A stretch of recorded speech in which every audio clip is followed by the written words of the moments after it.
one line answer is that parties, friends, and movies have been replaced by parks, beaches, and waterfalls. Because I was in Kota, there was only two paths in life. Either you do medicals or you prepare for JEE, go to Banzar classes. Even if the kid wants to do commerce or wants to do anything, there's no option. Like your parents will be very unhappy if you say, I want to do arts. It's like, really? Breakfast at a different place, lunch at a different place, dinner at a different place. It's like love exploring food during the weekends and watch it, like whatever movies in the cinema we would watch. We've been to movies where we are the only two people watching the movie. Like there was there's nobody. We have saved the show from being cancelled. So I think my father's parenting has mostly been storytelling from his past, and somehow he has a story that fits every situation that you need help in. Sometimes I joke with him that how many lives have you lived?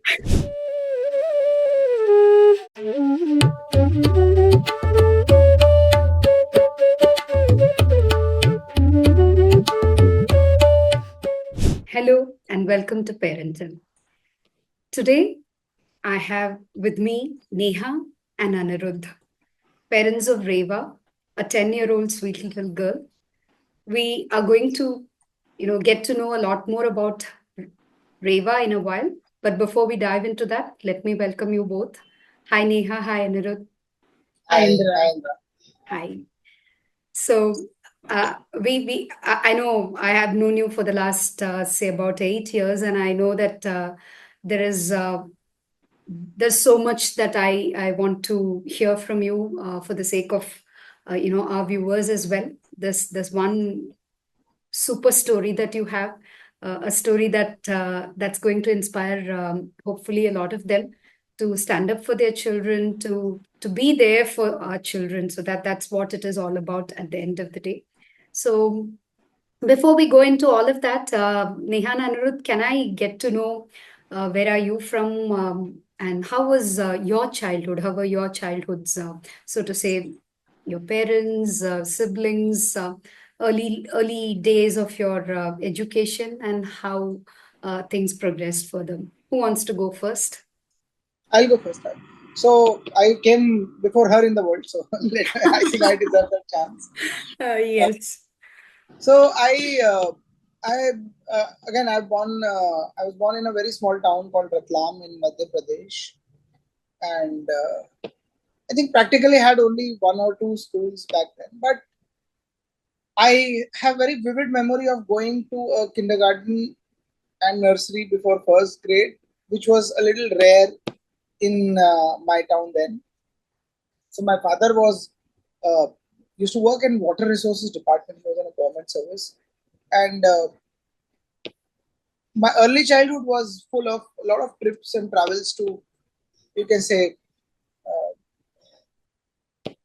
construction sites in villages where dams were being constructed. So I had good exposure of village life back then.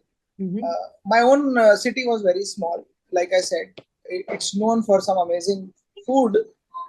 But yeah, that was pretty much life was extremely simple. There was no color TV till my third grade. There was only one channel, so TV time. There was nothing, no concept of TV time. There was nothing for kids. The only form of entertainment I had until 5th grade was reading comic books. So that's what I've done mostly. And the school, I have vivid memories of school also. It was a convent school. It is still there. Okay. And again, one of the probably only English medium schools in my town, Ratlamia. And I frankly speaking don't remember much about academics there. Okay. You had so much fun, I believe. It didn't seem to matter. Nothing very notable about it, so to say. But I do remember one thing that, and I think that a lot of schools should consider this, that it was an afternoon school.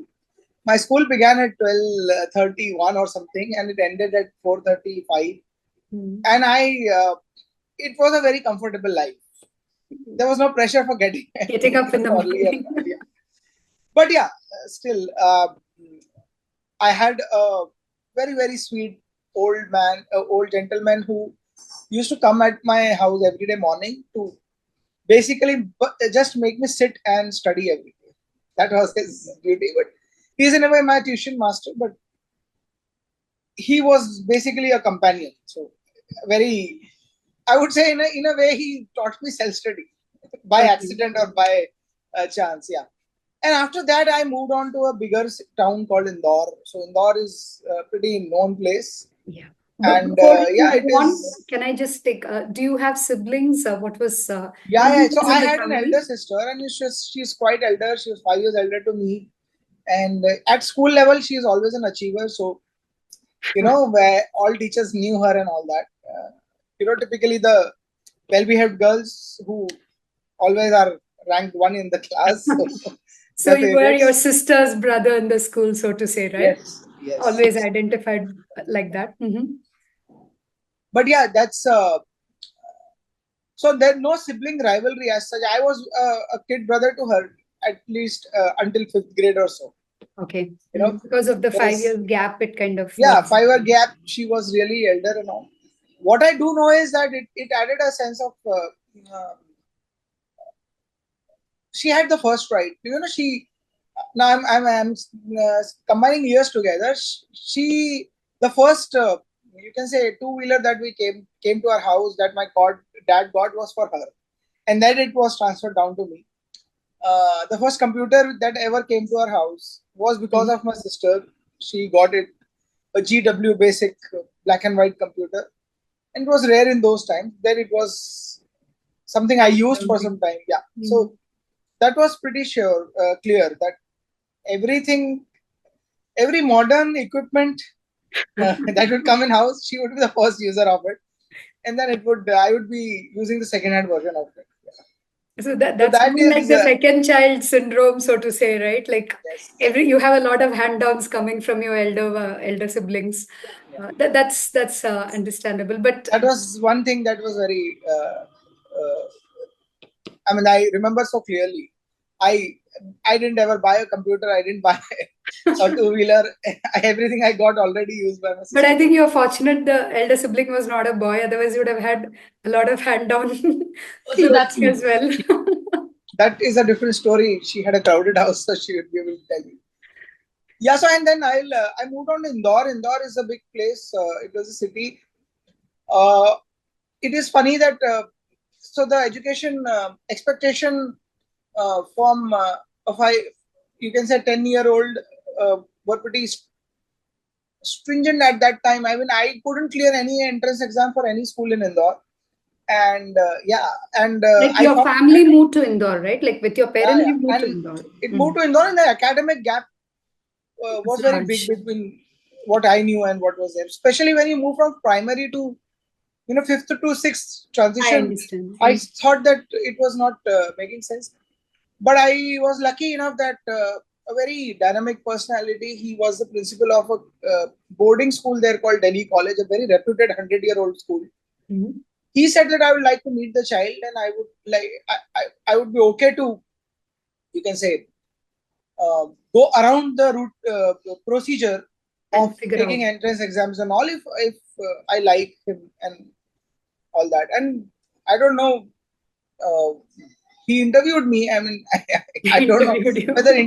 interviews happen these days, but he said I want to talk to the kid, and we had a conversation, and I got an admission in that school. Now it was a boarding come day boarding school for in my sixth grade. I was obviously a day scholar, Okay. and then for 2 years I got a chance to stay in boarding, which was a complete different experience. Yeah. Hmm. Seventh and eighth grade was in boarding, and it did teach me a lot of things, independence to say the least. And again, I was always a child who was interested in. I wanted to. I was academically inclined, frankly speaking. Okay. Mhm. Also because I wasn't in. I mean, I don't know. I don't want to draw conclusion, but I was never in a extremely competitive class. I always had a class full of very unassuming individuals. All my friends and classmates, Mhm. neither way were they too competitive or ambitious about academics. Neither were they too self-doubting about it. Okay, because the school also because my school was known for sports, and it was essentially a Jo Jeeta Wahi Sikandar sort of a school, right? And hostel competition, team spirit, those are things, if you're not in a sports team, you'd most likely be in a very important cheerleading team. So I think that gave me a lot of free space. There was no constant pressure to be so good or not so good and all, and I think that allowed me to somehow freely study my academics. So it did generate some genuine interest in those formative years, especially I would say that my seventh to ninth, I got a lot of academic freedom. How I want to study, how much time I want to study. It's not that you have to score marks at any cost, and hard work is the no only pressure way. From anywhere. It was more coming from within. And I think that that sort of freedom, I think that I got. And obviously, then after that, I did my 12th also from here. So you moved into a boarding format, and your parents were around in the same city, or they had moved on? Same city, same. So like I said, it was made mandatory. I didn't mention that. So it so happened that boarding was made mandatory on the lines of. So my school is a part of a group of school called IPSC group of schools. All these other boarding schools, Mayo College and modern schools, they are all part of this group of schools, and most of them don't have a day scholars version at all. Not all of them are from a big city like Indore. Like for example, Doon school is in Dehradun, so you will not have too many Dehradun parents sending their kids there. So they're strictly boarding schools. True. And this is what my principal wanted to bring in. So he made it for 2 years. In a way, I'm glad he did that because I got a taste of both the lives. So class 7 to 9 you were in boarding, and then again you were 7th and 8th, scholar? 2 years. 7th and 8th. Then 9th onwards again I became a day scholar. But what happens when you are a senior in our school, again, because of the culture, after 11th, you're literally in school only till 6:37. Because, it's so much fun. It's a school to make very close friends. The classes are very small. There are only 100 kids in a batch. My entire batch was 110 kids with 5 sections eventually. Okay, so about 20 kids in a class. Close-knit, 25, 35 students class. Very close-knit, spending 15 hours in a day together. Most of your time you are with your friends. Yeah. So you always want to be in that atmosphere. So, I can say that after 10th, when that one board exam pressure is gone, you're looking forward to go to school. Which is amazing, huh? Yeah, that is what happened. So I don't regret my time in my school. I use the word regret because it was not a hardcore academic school, and I was probably one of the very few people who had no other choice but to go to the academics. My dad was not a businessman. I had to find a job, so I had to choose academics, and that too competitive academics. So it's not a school which actually there's no school for competitive academics, but Delhi College is a experienced school. It is for developing personality and for those all those other things which are also important in life. So like I said, I'm glad I went there, and I just suddenly switched gears. So after 12th, I started preparing for any competitive exam. After you completed your class 12. So just a couple of quick things here. So what was mom and dad's approach towards bringing you up, in terms of education, or in terms of were they disciplinarians, or were they like easy to go? What do you kind of remember? And so my mom See, my mom is a very simple lady. She understands uh, things in terms of right and wrong. So she was very clear that until we were kids, my dad was mostly on work sites and field. Mm-hmm. So he would come once in 15 days. Oh, He's so he extremely was busy kind of man. Yeah, away. yeah. Because he was on critical projects. He had to Project. always be there in villages. Yeah. And we couldn't stay there because there was no electricity. So we Okay. would maximum go for a vacation of 7 days. But yeah. So mostly he would come once in 15 days. My upbringing was very yeah. I mean, it was in a way influenced by my sister because her sincerity created an atmosphere of sincerity, and my mom was very clear that you have to study. I mean, you have to score grades, score marks. So she wouldn't trust anyone, and she would just ensure that the time of exam should sit in front of me and ensure that we speak every word of whatever is written in my notebooks perfectly right. Okay. So she was mostly an audio mirror to me, and she made sure that you're prepared and all. But one thing I would like to mention that had again it was very influential for my early years. So I was always I was diagnosed as a overweight kid in my third grade only. My doctor had told me that he's got a very weight gaining tendency, high weight gaining tendency.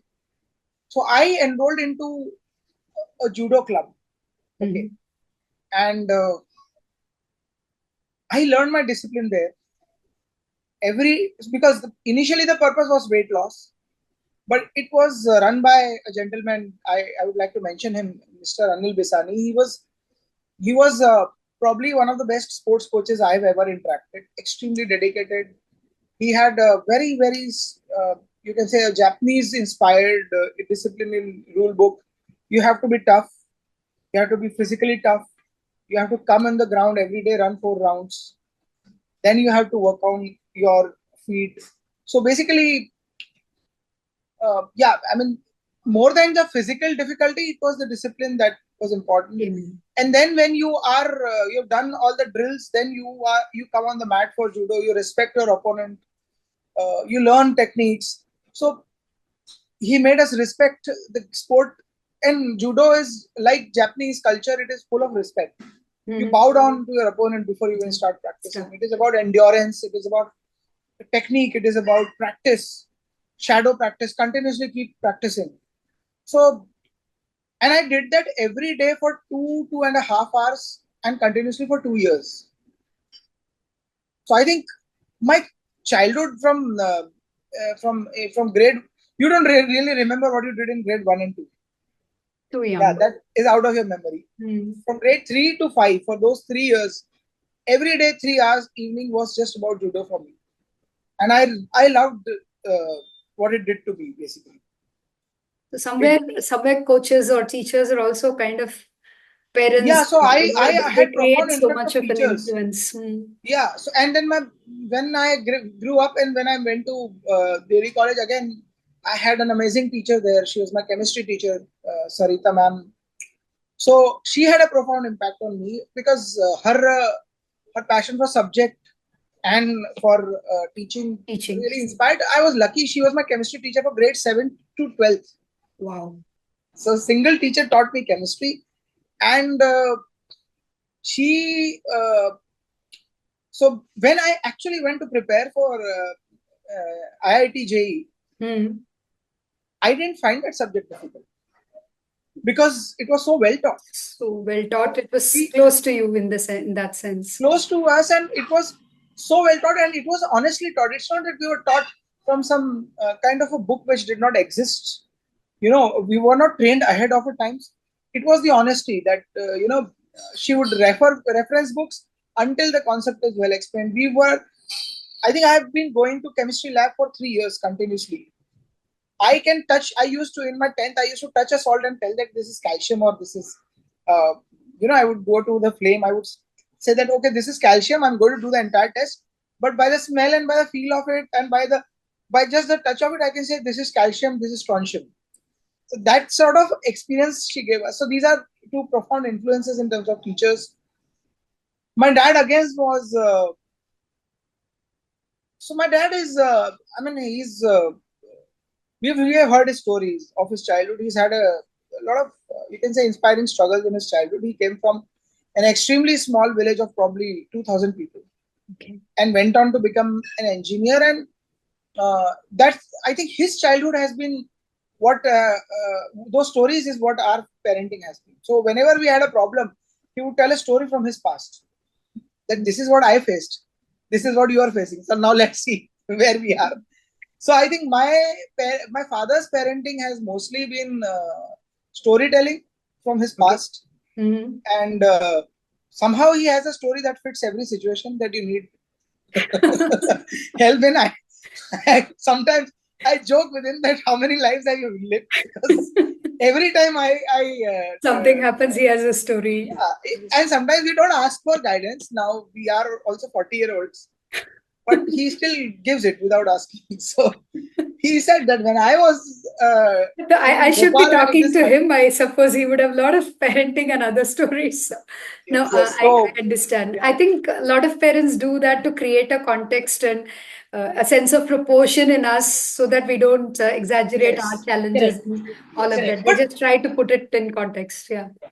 But somehow he had those major events, and that's why his life story is like. So he came from an extremely small village, left his parents at childhood. Yeah, because they couldn't support higher education. He was through and through topper in his 11th grade and all. Didn't have enough money to even give entrance exam for IIT. Got selected in IIT, but didn't have money even to travel to the IIT. So he's gone through that sort of struggle. Then when he was in college, he's supposed to send money to his parents also. They in village, their business was not doing well, and he didn't have instruments to do engineering drawing. He used to wait up for other people, and all he did while he was doing all this, we read his diaries from college. He was spending money on movies. He was having fun, basically. So also, yeah. So that's when we realized that I saw his budget. So he would he will teach tuitions. He would send obviously money to his parents. Whatever is left, he would finish in 1 week, and rest of the month would be spent in poverty. So yeah, so that's what had a profound impact on my upbringing. That despite all that struggle, it's not a sob story. It's like he enjoyed life. Yeah. Yeah. So, and it's full of regrets. I could have gone there. I could have done that. I could have gone to IIT. My career would have been different and this and that. But all those, even what's a life without regrets? That's a saying. So that's what has inspired us as kids, or guided us. Yeah, my father has been the guiding and very strong figure in our family. And if we've ever felt so, discipline was never a problem. I think that was established by my sister. Okay, academic interest was never a problem. That credit I'll give to my teachers. They had a big role to play. Every phase of every 2 years, I found one inspiring teacher, irrespective of the subject. I've already mentioned 2 teachers, yeah. But I did keep having one or the other teacher who would inspire and make the subject so beautiful. If not all subjects, so even if one first subject is made beautiful, okay, there is something good about academics. Yeah. True. I had a very amazing geography teacher in my 10th standard. The way he taught geography, I thought, okay, geography is always considered like the side gig. It's not a subject anybody takes seriously. Nobody asks. When my father asked me in 10th, what do you want to study? In 11th and 12th, which is your favorite subject? I said geography. So he taught me only 1 year in 10th grade. But so much of so much of inspiration there also. That's about it. I think Neha should talk about her. She comes from really yes, Neha hasn't born yet, so let's get Neha on board. Yes. So I grew up in a very small town. I wouldn't even call it a town. I think it was more or less a village. And my school was about 5.5 kilometers away from where I used to stay. So there was a National Thermal Power Corporation unit, and they had a Kendriya Vidyalaya there. And my parents make this a joke. I know it's connected much later. Is like the amount of money that I spend on my daughter's education a year is the total amount of money they've spent on my entire education end to end. My school fee was like 15 rupees a month, about 45 rupees a 3 month. So that still runs like a running joke. So I studied there till my 9th grade.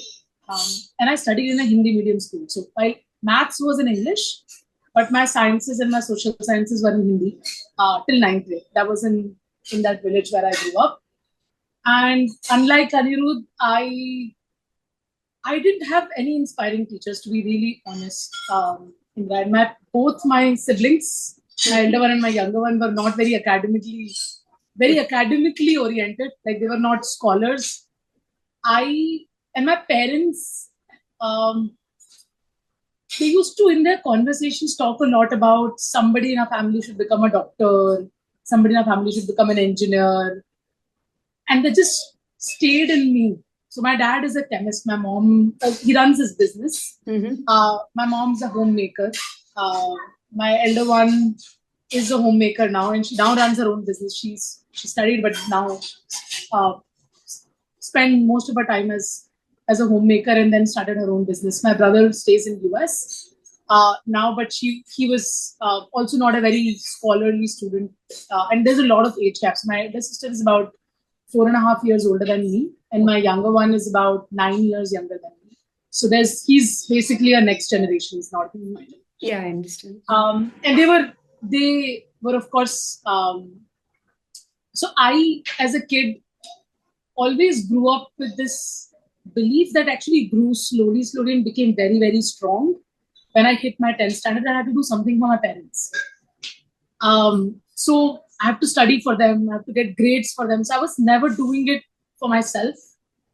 And this I realized much later in my life. But it was just brewing inside me because my sister wasn't always like all round. And I always felt that my parents were thinking, oh, किसी को तो doctor बनना है, somebody has to become an engineer, somebody has to become a doctor. So that remained as a thought in my headspace for all the years that I was growing up. I was always either rank 1, rank 2 throughout till my 9th grade. Always, I mean, the years I would got rank 2, I was very unhappy. I cried only to just put everything together. Next year I have to be like grade 1. I did not have friends around my house. We used to live in a main street of our village sort of a thing. So there wasn't a lot of kids that you could play with. It was just like shops downstairs and upstairs we used to live. So I ended up spending a lot of time studying because there wasn't much to do and there wasn't actually a TV. Or spending a lot of time in my dad's shop. And hence I became good in maths and I grew interest because I used to do a lot of these trade, like 100 rupees का medicine है कितना वापस देना है. This just became second habit because to come back from school, sit in the shop and just keep doing this exchange till like 6 o'clock and come up, watch like half an hour of Doordarshan and come back, eat food, finish work, and then that till my 9th grade. And then the school was only till 12th grade, and my sister was finishing her 12th and she needed to study ahead. That's why we moved to Kota. So this was also in Rajasthan, right? This was also in Rajasthan. So it's about 50 kilometers away from Kota, the village was. And then we moved to Kota for my sister's education. She wanted to prepare for medicals. So she did that and I joined the school towards the second part of 9th standard, like half of 9th standard. And thereafter, this was now a full English medium school. It was very, very difficult for me because I just didn't study 2 subjects for all these years in English. And now it's like a proper English school. Kids can speak English and I absolutely had no idea what am I doing. My English was only restricted to answering the questions that are in question paper. I could not communicate in English and I actually reached IIT Bombay. That was a very different topic. So just answered all of it. So in terms of all these years, my mother had a very strong impact on how I studied. Like I never had a tuition teacher or any coaching. Okay. My mom used to take very, very active interest in my studies, exactly as opposite to my dad. My dad didn't even know which grade I'm in. He was so busy in his business, or even for my siblings. But my mom was very, very very, very dedicated towards our studies. Like she would ensure that we finish our homework. She would ensure that we study well. So she was, because of her own desires, were pretty unhappy with my siblings. And I was always getting this this trophy of this kid who always gets a grade. Okay. And getting into this cycle of now I have to get again. So that was, and I think one more important part of my childhood, that I grew up in a joint family, in a full house. I had my chacha chachi, my grandparents, my elder grandparents also living with us, and we had like 3 shops that my grandfather and my father used to run, and all the working staff was also with us for like many, many, many years. So they were like also as part of our family. So say about 20 people in a house all the time. So it's a very busy house at all points in time. So that was an interesting. You can spend the entire time talking to one person, another person, this person, that person. Although you didn't have friends outside the family, you had many sort of kids and adults within the family, right? Correct. So it was a 3-floor house. So you keep running around up and down the whole day, go to the shop, come to house, eat something, then go to grandfather's shop, do something there. So that used to be my day. Like come back from school and do all of that and study and then finish off. But that's pretty much how it went. But I mean, tell me something, Neha. I mean, now that probably you're in it's not exactly a nuclear family, probably grandparents do come in and stay. But I mean, I've often had friends who talk about, big joint families growing up and connecting with everybody, but not being able to deeply connect with even your own parents because the whole household is busy and perhaps your mom is busy and things like that. I mean, is that how it kind of was for you, or it wasn't the case? So of course, I wasn't closer to anybody outside of my first family, like my parents and my sister and my brother. So now I never ended up growing very close to my grandparents or my chachi or even the folks who were downstairs. My relationship with my mother grew a lot when I was preparing for JEE. Till the time we were in the village, which is called Anta. And she was very busy preparing food and taking care of everybody and just my studies, and I finished study and then I watch TV and I sleep. So very transactional. There wasn't any caretaker like. Correct. My mother and I are spending a lot of time chatting or talking. There wasn't anything like that. And not that my sister and I also had common friends. We were not playing with each other also a lot. She had her own set of friends. I was just whiling away time, I would just say. That's all I did till my 9th grade. But I think that joint family factor that someone has told you said that people have told you that you're not able to form very deep connections with your own parents sometimes. I think that can be true. That can be true. That can be true. Because in a traditional joint family, parents are also very traditional in the way they deal with kids. True. So a lot of expression of love and support sometimes doesn't even happen.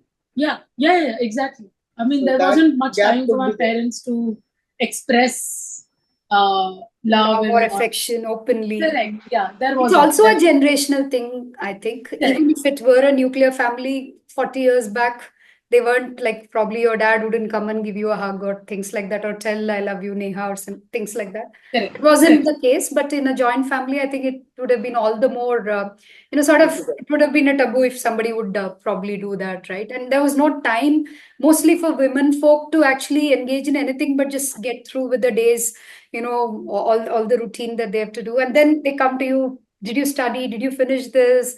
Yes. It's more of that, like you said, very transactional. Although that's not what they intended to, but they had time only for the important things. And the important things were education mostly. Yes, it had to be done. Yeah. So moving to Kota kind of changed things. Kota kind of had and this is a very running now. Though I think Aniruddh can also say that I spent actually most of my life in Bombay. Because Kota was like 3-4 years before I left and came to Bombay. And Kota still is home because my parents stay there. So we moved into Kota for my second part of 9th grade. So 9th was a struggle to fit into a very big school. It was a DAV in Kota and there were like a lot of classes, a lot of sections, big school.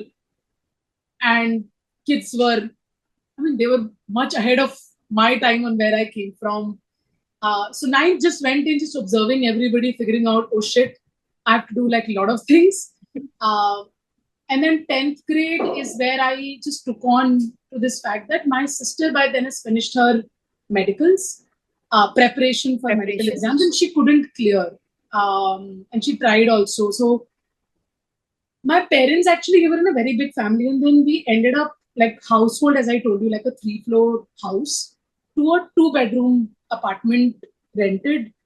And I could see that my parents, unknowingly, but this has been a profound impact on how we sort of raise our daughter now, is their conversations had a very, very strong impact on me when I was growing up, because I could see them sacrificing a lot of their wealth and their comforts, moving to a very small house, and they felt their kids are not able to sort of clear medicals and do this. So as soon as I entered my 10th grade, I had this weird sense of, again, because it was growing, it was nurtured right as a seed. When I was growing, that I have to do something about it. Like, I'm the one who has to like do something about for my parents' wish of seeing their kids successful.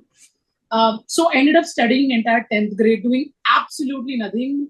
Like, people don't study in their JE as much as I studied in my 10th grade. Like a crazy maniac. I scored 85.6. That is not important because English was extremely bad. I had like 67 in my English. So you can imagine how my 85.6. Oh my God. Because my maths was 99. My social sciences were 97. It was amazing. And that to the fact that I studied in Hindi medium. I had to, and I can also tell you, not because I'm genuinely deeply interested in subjects. I'm a beautifully talented mugging up person. I can mug up anything. Hard worker is and I'm a very hard. Like, I can work very hard. I can study for 14 hours straight without taking a breath. I've done that also following years thereafter. But 10th just gave my parents like a big hope that this is our poster child and she's going to do something. So then the pressure on me further increased, which, to be honest, Indira, is something that I hope my parents are not going to watch this, is something that I don't want to give to my child. And I think that framed a lot of way how Aniruddh, of course, whether his parents gave or didn't give, never took any stress about somebody telling him to do something. I just took it on myself. But we were very aligned on how things in our childhood shouldn't get passed on to how we would become as parents. And then, of course, 11th grade, no idea. All my relatives who were in Kota told my parents, it's like, you just put your child in Bansal classes and then she will become some big hotshot in life. And nobody believes me, but I'm telling you, when I prepared for Bansal classes entrance exam, I thought this is the IIT JEE entrance. Now I will just done. I'm done. I will go to a college after this, after 12th grade.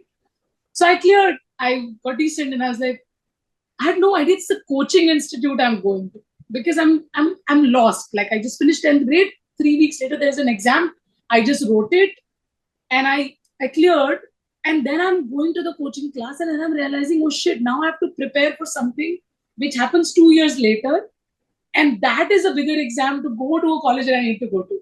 So there was another realization, but that's pretty much my story to end up being at Bansal classes for my JEE exam in Kota. And it's very interesting. When in our time, I clearly remember the IIT craze was there, but not at this level, because there was a state examination also. Also, yeah.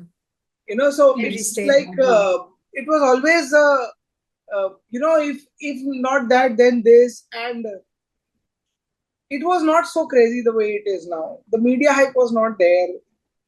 Salaries were not publicized. We were never told that it is one place, if you go, you will get big salaries. Because frankly speaking, we are the generation who has seen the 2000.com bust. Lowest salaries of IIT, lowest placements of IIT we have seen. Our seniors have faced it. All right.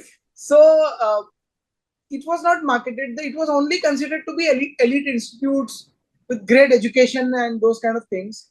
And yeah, it is. If you go there, you can then go to study in big universities abroad. That it was more about the education and not so much about making money or Correct. Not Yes, so that much sort of about all of marketing that. and branding did not exist. So you would really consider that, should I do that or not?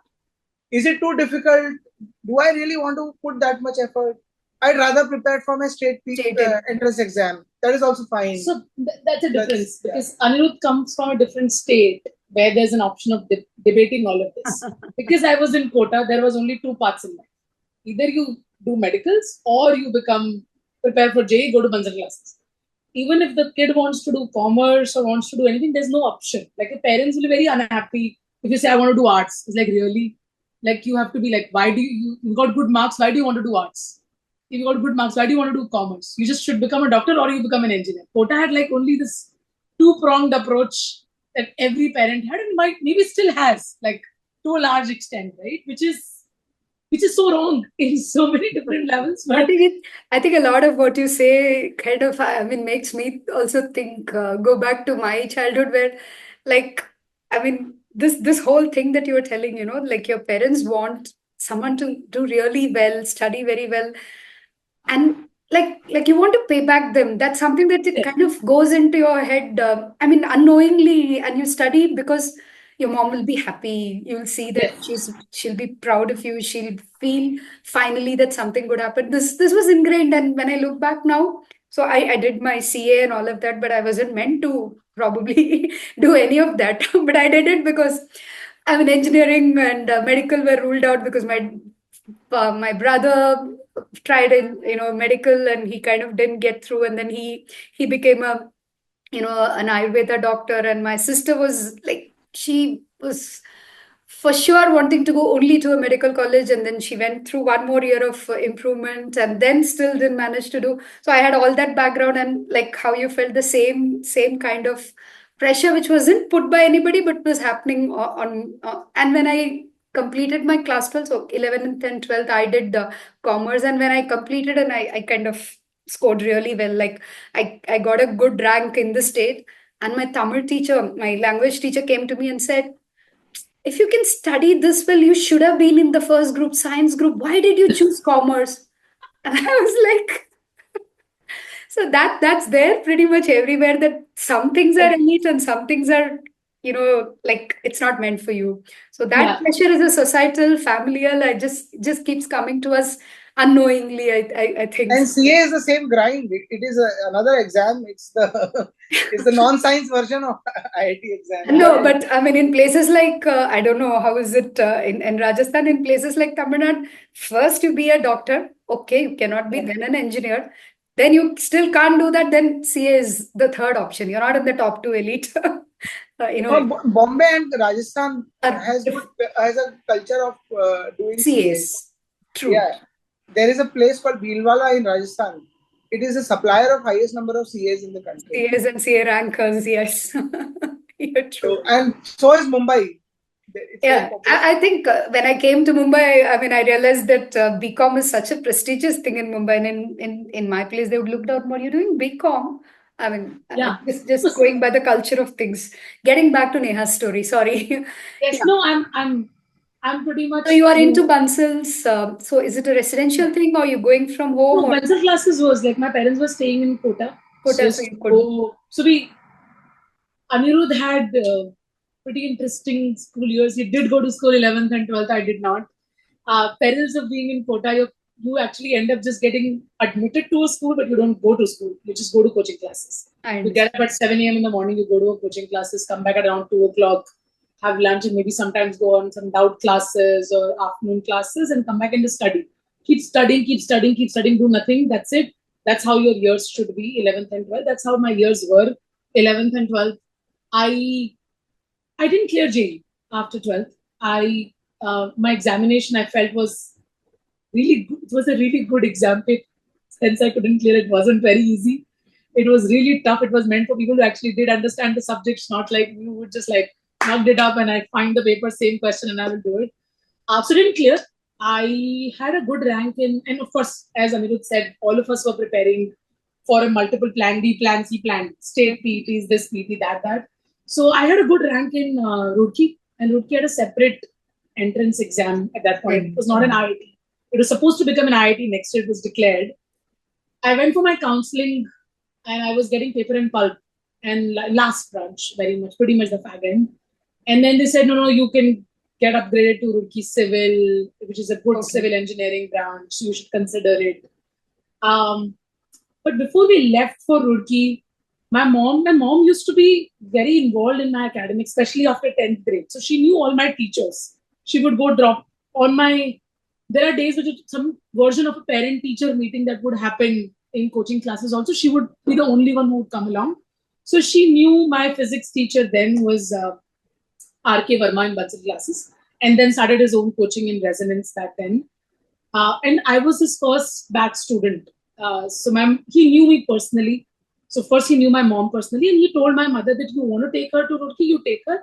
But I know that she has a capability to clear JEE. So it's your choice. And I was there, and then mom said, what do you want to do? I was like, I want to go back and prepare again. So we came back, and then that's when my rest of my journey of preparing JEE back for 1 year drop started. So that's a bit more or a lot more about my childhood and growing up. But yeah, if there's anything that I can answer. So both of you are at that stage where you're preparing for JEE, and probably Aniruddh, you're a couple of years ahead of Neha. Yeah, so I was a couple of years ahead of her. I also didn't prepare for the exam in 11th and 12th. I was very clear that I want to enjoy my school and all. It's we have a big thing. We have farewells and all those things. So I gave my first attempt after 12th. You clearly started off only after 12th in terms of preparing. So I'm a little delayed, and plus I'm elder. We entered, but somehow we entered IIT the same time, same batch. So we cleared the same exam. And yeah. So we were in Kota at same point in time, but I was in my 12th grade or 11th grade, and in the different batch of Banza classes, and he was preparing. But we didn't know each other because he was like in a students who would come after 12th. There was a different batch segment that would run. So he was in a different batch, but of course we didn't know. We just we I think same branch in IIT somehow. Roll number 11, 23. So same branch mechanical engineering. So, but we didn't pretty much interact for. See, in IIT also the batches were huge. I had 100 people studying mechanical engineering in the same classroom. So sometimes you would see a guy and you would ask your friend that, who is he? And he's like, he's a batchmate. He's come only second time in class today. So you would be meeting. It was huge. It was huge.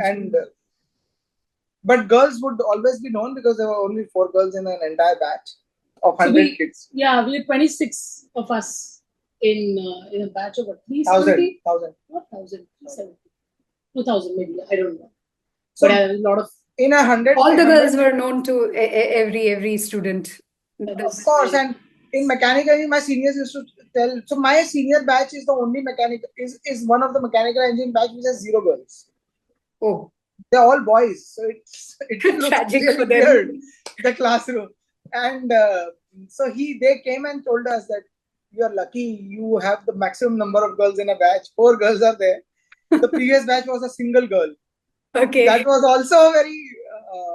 So 4 was a large number, yeah. And people used to joke that after 4 years she will convert into a boy because she was the only girl that was there. Yeah. So it was amazing, yeah. So, but yeah, we didn't probably meet much for the first 2 years. We started. In fact, we met towards the end of the 3rd year. Okay. I mean, we met. It's not like we didn't meet. We knew we were in the same class. But Aniruddh was involved in all the cultural stuff and sports and all the stuff that he used to do. I think he had good grades in first semester, and then his grades had this perfect path of going down. And my grades were a perfect path of staying flat, and I used to like call my mom and cry every semester, say, oh shit, I'm going to get bad grades. And my mom by then got used to of me crying, and then call up my friend and say, yeah, kuch nahi hoga. She will get good grades only. She has this habit of crying. I'm going to come home. I think I failed my exam. And this continued I will tell you how long this continued in my life. So we met in 3rd year. So we met in 3rd year. She was into, so IIT Bombay had a very, very vibrant cultural environment. It during our times. And also a very, I don't know if there's this movie called Shishore. It's made by one of our seniors. So there is a hint of that cultural atmosphere that is shown. It is not exactly how it is shown in the movie. Obviously, it's Bollywoodized, but very much, kids are very passionately involved about cultural championships, and hostel life is the life. Yeah. It's a core of your existence there. Okay. And plus, obviously, you're supposed to be academically good. That's a given. That's like a basic. Yeah, you're supposed to do research for the country and whatnot. So yeah, that is there. But you know that this is the 20% of people who are going to do research. These 20% people are going to crack management jobs and all, and these are the ones who are backbenchers. So that's how we met in our third year and all. During our fourth year, we got to know each other better through these events, cultural events, college festivals, drama, theatre. We met, and then when we knew each other well, you can say that our courtship started actually at the end of fourth year. Okay. So and I think in 2 years, 2008, we got married. So yeah, I mean, it was very quick. We basically met. When did you finish your BTech? We finished in 2006. 6. Oh, okay. 2 to 6, we were in IIT Bombay.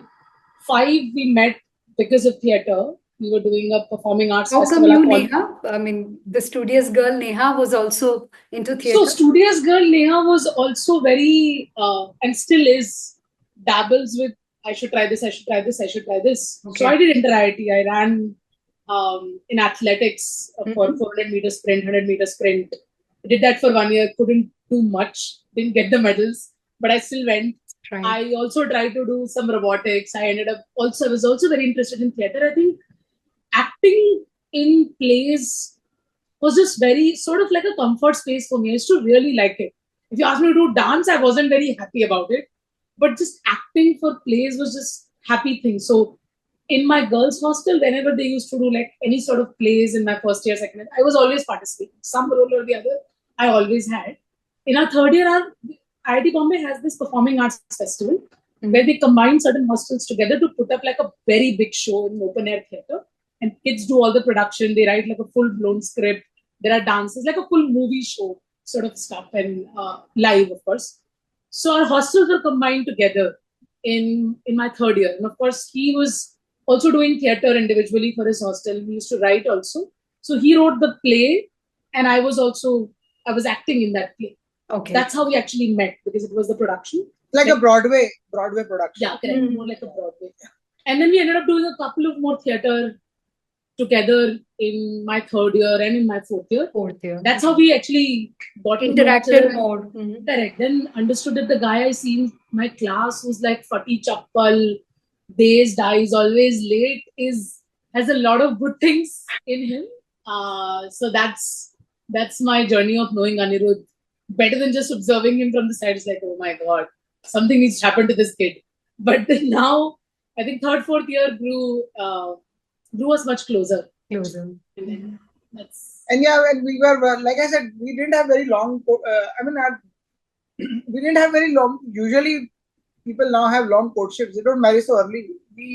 I think her parents were very clear that if you guys want to go around, you have to marry. Otherwise, don't go around. So that was the that was the parenting influence that. So the biggest parenting influence that we've had is that early marriage. So we got married. We were the second people in our batch to get married. Yeah. So we were very early. I was 24 and a half. Aniruddh was 26. That's when we got married back in 2008. We were actually kids, yeah. So. But you were sure. You're kind of sure. Yeah. I mean, if you like to think back, 24 and a half, oh shit, like it's just too early, you know. So yeah, then after marriage, 6 years of absolute chill. We would just, I would work. He was running his own business with his friends from college. Okay. And I was doing my job. And you both were in Mumbai? We were. Yeah, I was actually working for a firm for 5 years. It was also into education and all. So yeah, I think you can say the life was pretty much, you can say two people, both in jobs, no responsibilities, that sort of a life. And then I think she went for an MBA. Yeah. And yeah, I think that was the first phase of change. She went for an MBA to Hyderabad in 2011 ISB. to ISB now is a very renowned college. Was it renowned back then also? I guess. I guess. It was. I'm just pulling her leg. I'm older than you, and I feel it was Yeah, renowned, it so I'm was. sure. So yeah, she went there and then she came back from there. So I think that is when our parents got a little serious that too much of enjoyment has happened. Marriage happened in 2008. You should have kids now. Yeah. So I think Aniruddh's parents were very chilled about it. It's like, you guys said, when do you want to become parents? My parents weren't. It's like, what is happening in life? Like, this is the time to have kids. So I think this is what I wrote. Neha, can I just pause here to just ask? So those first 5-6 years that you spent with each other, I mean, without any other responsibilities, I mean, what was it like? You were friends? You used to have arguments, or you movies we used to watch at least 2 movies a week in theater. That is at least. Okay. At least 2. Okay. Yeah. Back to back. It could be more also. I had a very, you can say one of my 3 best friends, Kunal. And he was senior also. So he was the worst friend to have because he was close also, and because he was a senior, he would always have an upper say. Every Sunday he would say, "What are you doing? Both of you come here." Come here means there is no plan. You come here to my house. I'll make the plan after you reach here. So that's how we spent 4 years doing nothing. I don't think we even traveled much. So I think both of us love food. So I think we spent a lot of time exploring food places in Bombay. Now, of course, health is not on the best side of ours, so we just try to control it. But back then, in young days, it's like breakfast at a different place, lunch at a different place, dinner at a different place. It's like love exploring food during the weekends and watch it, like whatever movies in the cinema we would watch. We've been to movies where we are the only 2 people watching the movie. Like there was there's nobody. We have saved the show from being cancelled. We were such movie buffs. Yeah. And I remember that was the time when Bombay used to have Thursday releases. Okay. So only one show of a movie used to come on a Thursday late night. I think PVR Juhu and few theaters would host it. We would catch that. So we would not watch movies on Friday. We watch it on Thursday because that one show will happen one night before. Yeah. So you were pretty much like you were married, but more like how bachelors would be having fun and exactly. Yeah. Just that the technical thing of marriage was in place. Correct. And I was still the same. I had to do best in my job also. So I would work more than what I needed to work, which I still do. So I think that's just ingrained in my thinking. Completely into you. Yeah, so that's pretty much the 4 years. Went to ISB, came back after a year. That's what I went to. So although you both are like into working and all of that, those were not stressful years. Those were happy years where you were doing things that you wanted to do. And of course, you were working hard at your workplace, but lovely 4-5 years where you spent a lot of good time, so to say, right? Yes. Yeah, your first money earned to buy your first car. You do a lot of those because you've never had money, right? You only had like this few $1,000 that your parents would give you. Now you have money at your disposal. We hardly saved any money in those years. We just spend whatever we would get. Mostly in eating, mostly in I used to just go around Bombay, watch stuff. And so we basically lived a metro life to the fullest. Yes. It's not that we've seen the world and all. We didn't even travel much. You didn't travel much or anything. But we have seen the city. We traveled to every nook and corner of the city. Yeah. And had good time with friends, all those things. So like Neha said, Mumbai is more like home because of all this. And of course, you've continued to live in Mumbai even now you're in Mumbai, right? And for your parents, I mean, I'm looking at it from the outside as anyone in India. Wow, IIT Bombay, IITians, and I mean, how's this whole thing of you, sort of stepping into that level, and then of course starting to work, and actually the so-called being successful happening. How does that reflect back onto your parents, and Or not really, didn't really matter No, much? my father had a big role. He was very clear that this is the only real option you have. Okay. Otherwise, you will be doing a disservice to your potential. I'm just concising this entire conversation for over 2 years to me that if you don't go to IIT, it is a disservice to your potential, in his own words. So I don't look back. I don't think it was the right thing for me to. I mean, it is the right thing to say to anyone, because there's great potential in so many people. Okay, and they do great things without going to IIT. And I think I've made so many mistakes after still being in IIT. So many mistakes I've made in my life, in business, in career, and like I think I make one mistake every 2 years. So uh, I think father's influence is there. That he was very clear that this is what he wanted for me, even if I don't want it. So I think that if he was not so pushing me, probably I would have gone to. It would be okay for me to go to some other engineering college also. So I think that is the way I can answer. Does he have a role in it? Yes. Pushing me towards IIT, he has a very profound role. So one very simple example is that he would be bringing some books for me to go through, even when I was in 8th, 9th standard. Okay. It was that clear to him in his mind. He was that clear, and I was like, "What is this? What is this IIT?" I didn't know that coaching happens specially, and those books were just basically just lying around. All the because probably it comes from the fact because he got through and he didn't have enough money to go there and he had to go somewhere else. So maybe he thought that is the one regret he has in life in that sense. But yeah, he had a very profound impact, a very clear, like I say, that this is what, clear framework, clear goal, that this is where you have to land. Even if you land somewhere else, which is good, it is not good enough. Keep aiming for this. This is what you are where you are. So if I would not be very serious about it, I think he would be disappointed. But unlike her, I wasn't. He pushed me, but I don't think I did only for him.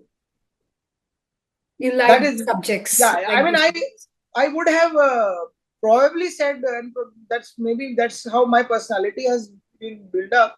I would have said that you might be right, but I don't want to do this. It would have happened had I had been in a bigger city. But attitudinally, personality-wise, I did not feel I owe it to my parents, and I didn't feel I have to do it to make them happy. Frankly speaking, I was like, okay, my father is pushing me so let's do it. Let's give it. It was more like that. And okay, why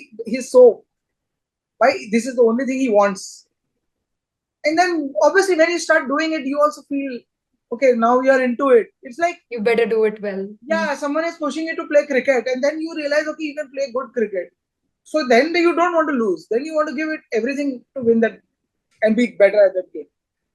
So credit goes to him to pushing me to play the IIT game, and later on I pulled it off by, that's how it is. And I was not an excellent player. That much I have. They're great players. I'm not a natural. Yeah, I also had to work hard. So those. So we always keep hearing about this thing, right? There's nothing like a natural player. The best ones are always the ones who put in that day in and day out of hard work. Of course, there is a bit of natural skill that might be there, but the best ones are always the ones who can give it. Yeah, but then there are ones who are very good naturally also, and they're very hardworking also. So those are the outliers, right? Like you would have a.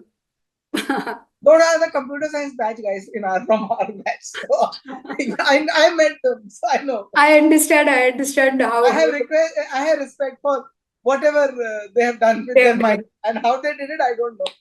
But yeah. I understand for the world outside, IIT is one place, and for the IITians, the IIT CS batch is another universe. I kind of understand. I don't know what is now, but in my time, I had a chance to a lot of interact very closely academically. So I was mature, so I told them, there is a difference. Let's not study together next exam onwards.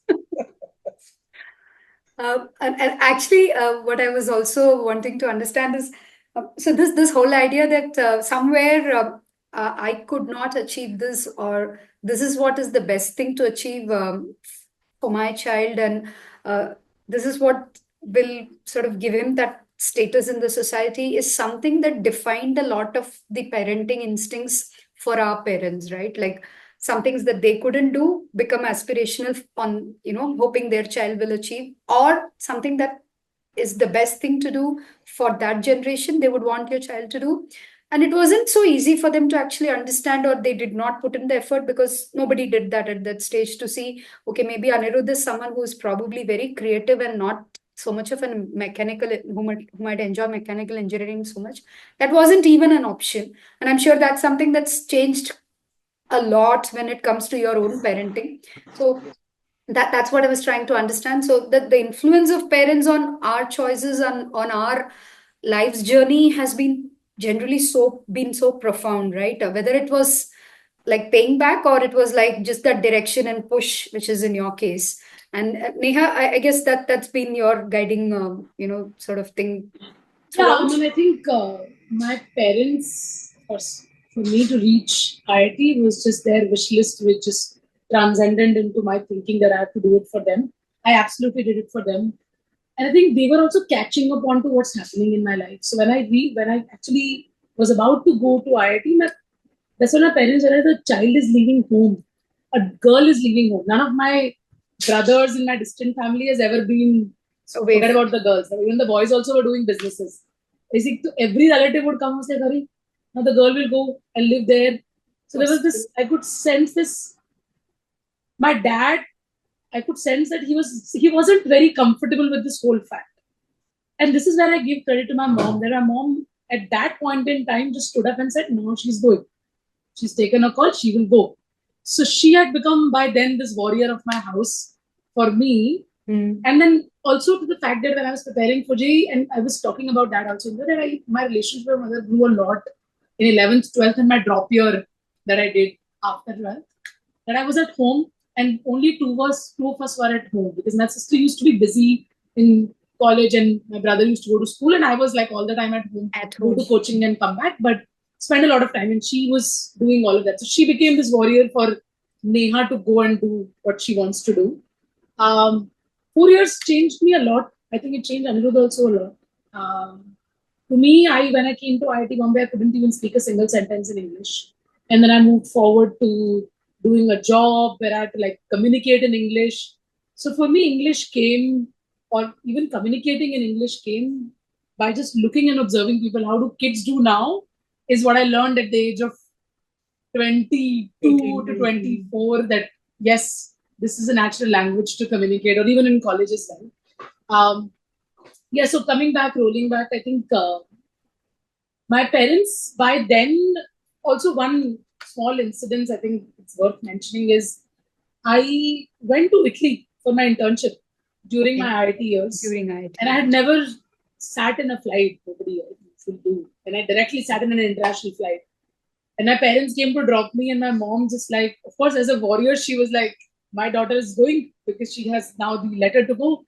Fainted at airport while I was going inside, checking in, and my dad's like, you go. I was like, Dad, no. He was like, no, you go. And then I went in, and I was, of course, phone. There was to be what phone? There was no phone, right? Yeah. So worried in the entire flight, reached, called up. Of course, everything was okay. She just wasn't able to fathom the fact that we come from such a small place to Bombay and then to go to Italy, and the child is going alone, and that to a girl. But all of that ends well. All of ended up very well. I finally was in Bombay, settled, have a job, got married. My parents, of course, weren't in favor of this alliance as well, but all of that was a long story come short. Eventually, they met Aniruddh's parents, liked them, liked him. And then, of course, we then got married and then stayed in Bombay for my MBA and came back in 2012. So that's still, this is the life till any thought of parenting that came to us. So 13 is what I would say. How did that kind of happen? I mean, when did you sort of that's start what thinking about having another member in the family? So when she came back from ISB, I think she had a new job, Okay. and and obviously we wanted to know that this is the time we should know that we should not be late. We should, how many years do we have and all that. Right. And our doctor was very clear that you don't have years. You're late already. Okay. Yeah, my test result just, I went, because he was convinced, I went and saw my doctor and said, just tell me something that I can pass off another 2 years. I just came back from MBA and I don't want to now become pregnant, which is like, dude, you're like old. Your test results are showing that you should now try for a baby. If you delay it too much, then you will probably have to go to IVF. I was like, okay. And then I think that's how. So IVF was like a scary word for us. My sister went to it. Yeah, and she had to go through a lot of trouble. So my elder sister is 5 years elder to me. So she went through it. So we were like, suddenly in one moment we were aligned that we have to have a kid and all. And then, in 2014 March, we were blessed with Reva. Reva's birth journey was, it was a very rocky ride for us, basically, because 6 months down the line, she was, in one of the sonography, she was diagnosed that she has. So that's me. No, so in my 6 months of pregnancy. During the pregnancy. During pregnancy, it was diagnosed that she has a condition, but we don't know what it is. So there's something wrong. The limbs are not long enough, but what is wrong, we don't know. And nobody knows what is wrong. And so you just have to keep coming for scans every 14 days, and probably we'll come to know what is wrong. So the first 6 months were normal pregnancy and everything was going fine, right? Like nothing that they spoke about. You do this double marker test, Indira, and then Reva's femur bones were below 50 percentile. And thus everything was normal. So nobody was able to understand why this femur bone is below 50 percentile. We did a couple of tests. We did FSH, amniocentesis. We did a lot of those. Results came nothing negative. Because Reva, of course, everything came like no outcome. Well, there was a confusion. So basically, in India, the common conditions are dwarfism. Achondroplasia is a common condition of dwarfism. So she didn't meet those markers also. There you have different kind of femur bones lengths, and your head is different. The head is much bigger and all. And then down marker test, and I don't know, a lot of things were going on, and some or the other thing was clearly a misfit. So basically, every 15 days we would wait, either that we'll get a diagnosis, nothing is wrong, or this is what is the exact condition, this is the cure. But it didn't happen. It didn't happen even till the moment she was born. Okay. Obviously, every parent has a very special story to tell for those moments, and we were extremely happy and relieved that at least at birth no other abnormalities are there, and it was very emotional and moment for time for us, very tough, emotionally I think most difficult time that I have ever seen in my life, most uncertain. It was full of insecurities, uncertainties. We had no idea. Doctor prepared us to say, you don't know what you're going to get. So just be prepared for the worst you can imagine.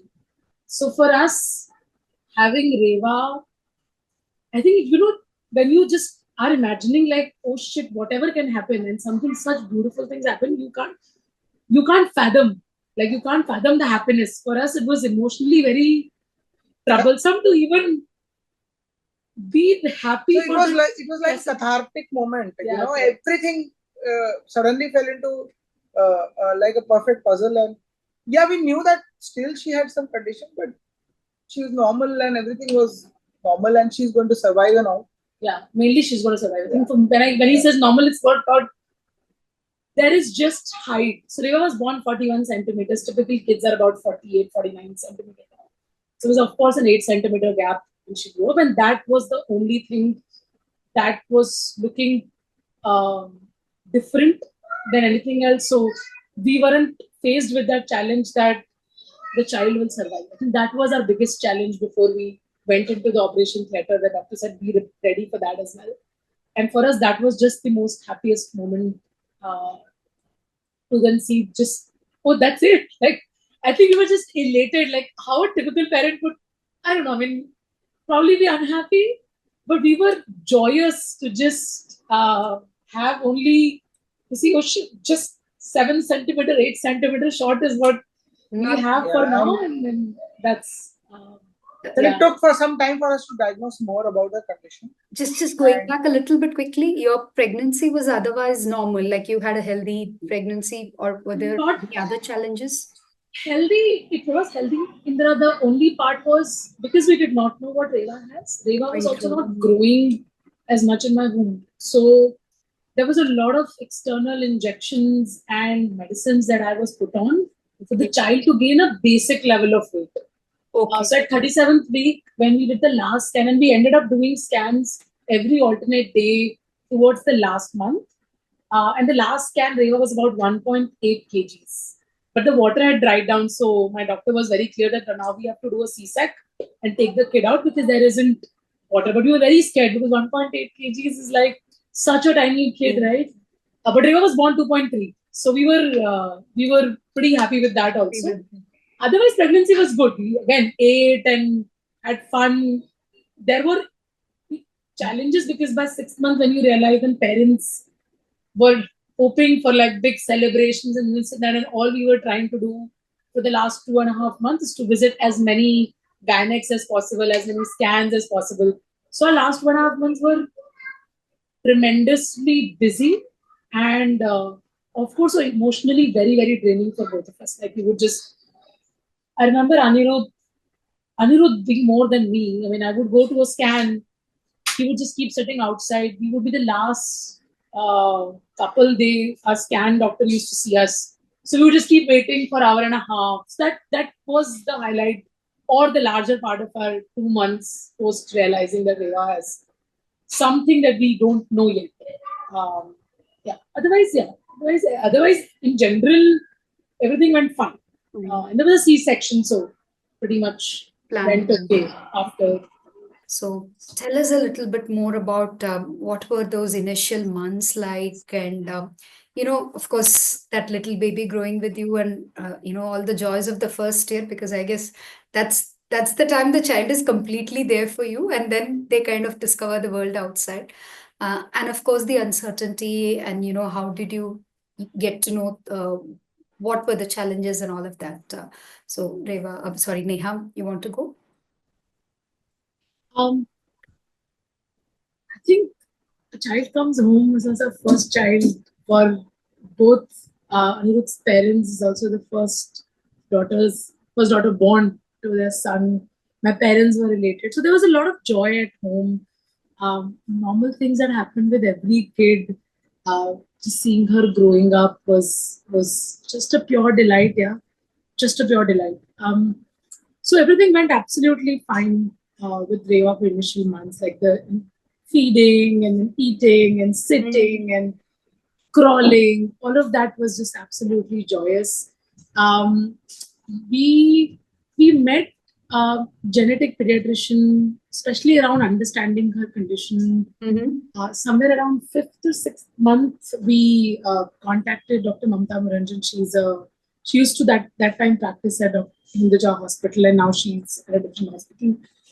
She's a very celebrated genetic pediatrician. So we met her just to understand what's Reva's medical condition is, because we did know that she's shorter in height, but there wasn't anything else. So diagnosis was missing. Yeah. We and like she said, Dr. Mantam Buranjan was, she deals with specifically genetically different cases. So she, I think, helped us diagnose her. She made some tests done in a medical college, which usually don't happen, in regular labs, because that's not the norm. And I think she boiled down to the diagnosis, which is CHH. It stands for cartilage hair hypoplasia, and short height is just one of the condition. It has sparse hair and a lot of other conditions associated with it. Especially immunity disorders are associated. So thankfully, by God's grace, Reva does not have any of those other complications. The height problem is there, that is there, but her other problems are not there, or they are not pronounced, they are very less. So that was the first thing uh, we were really happy about that diagnosis, that she's going to have mostly not so much challenges other than the height. We we were ready to make her mind for it, and we were sure that that would something that will pass and that will be managed well. Yeah. So just for the sake of viewers who do not know what we're talking about, just to make it clearer. So Reva was an absolutely normal baby, but was slightly shorter than normal babies, and by month 5-6 you discovered that it is a certain condition, as you named it, CHH, right? That's what you said. Yeah, right. CHH, which is primarily about the the sparsity of hair and about the length of the lower limb, right? Right. So let me intervene a little bit, and I'll connect a couple of dots. Sure. So we did go through a period of uncertainty. Like for me and for Aniruddh, we got Reva's eyes checked because we were concerned whether Reva is able to see or not. We got Reva's ears checked to see whether she can hear or not.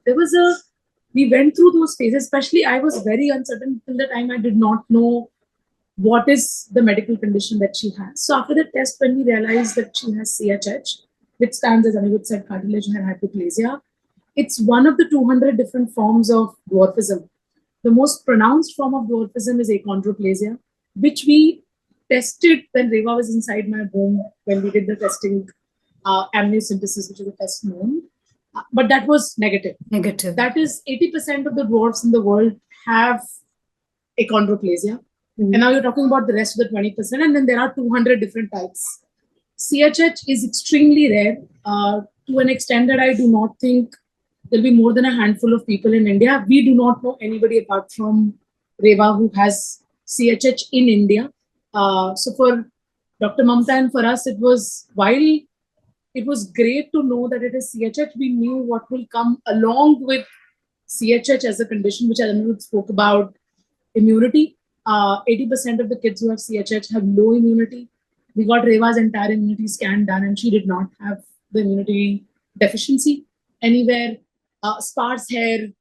She does not have melanin in her head, or very little, so that's why the hair is golden in color. She has smaller or thicker fingers. And fingers and toe fingers, all of those are a little thicker and shorter.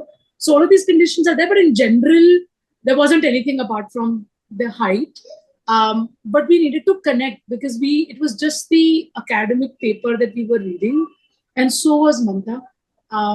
We got connected to Little People of America. I took a membership, which is a distant membership, and got connected to their Facebook group of all the parents of the kids who have CHH, plus adults who have CHH. Like those who have had CHH and recognized it later. It was a huge discovery for both of us to know that a lot of people have not even realized that they had CHH till they were like 17. Because the height, disproportionate height, is not very common in all the kids who have CHH. Like it's just sometimes people are taller, but they have sparse hair. So one of those conditions, one of those parameters go off in that condition. Okay, so not very for her immunity was not the case. There were a lot of other kids who were, thank God, they were still hospital babies. Like they've never gotten out of the hospital because they come out and they fall sick and they go back in again. So there were different challenges all of us were facing, but that group gave both of us a lot of strength because we had someone to talk to actually. I mean, there were smaller things. Would the first teeth fall? When would she start walking? Is it going to be difficult for her back if she starts to sit at 6 months because the limbs are shorter? So there were always various concerns that we had throughout the first, I would believe, 1 to 2 years, when there are too many changes that happen in a kid, right? They start talking, the tooth fall, They start walking, crawling. So, do they do it timely, not timely? Is it going to be bad for their back? All of that we went through. So, we asked a lot of questions to that group, and they were very, very responsive. All the mothers, all the parents, fathers there, you would just send a message, and as soon as the USRs kicks in, people will just start responding back. And they were always there for us. That was our first community to help us understand how the year is going to look like for Reva. And it also helped us understand her medical discourse a little bit. So they, at least some of them, I remember, and now I don't remember so many things, but they helped me understand if you notice this, you need to go and see a doctor. Like, I think there were a lot of kids who had sleep apnea issues in the beginning, like they would not breathe better at night. So I was watchful for that. That if I would face anything like they was not able to sleep through at night, I need to go see a pediac. But that didn't happen. Reva, I think, had a very Yes. yeah. So I was just saying that that group was very supportive and helped us understand every milestone that Reva was going through from a development standpoint. What do we need to take care of? When do we go to a doctor? When do we not go to a doctor? And thankfully, our journey for initial months and years was very seamless. I would say absolutely seamless. Like, and I would just add that note. I have now revised 10. I've known over the last 10 years, both of us have known adults who are little people and have known twins who've just born and they're not even 1 year old. And the challenges they are facing. So, in terms of when they start sitting, when they start walking, Reva actually, interestingly, so despite being short in height, pretty much did everything on time. She started walking, if I'm not wrong, at 14 months. Like at her birthday, she was still holding but taking few initial steps, but she was easily walking at about 14, 15 months. So there wasn't a huge lag. Also because, I mean, of course, viewers here have not seen Reva.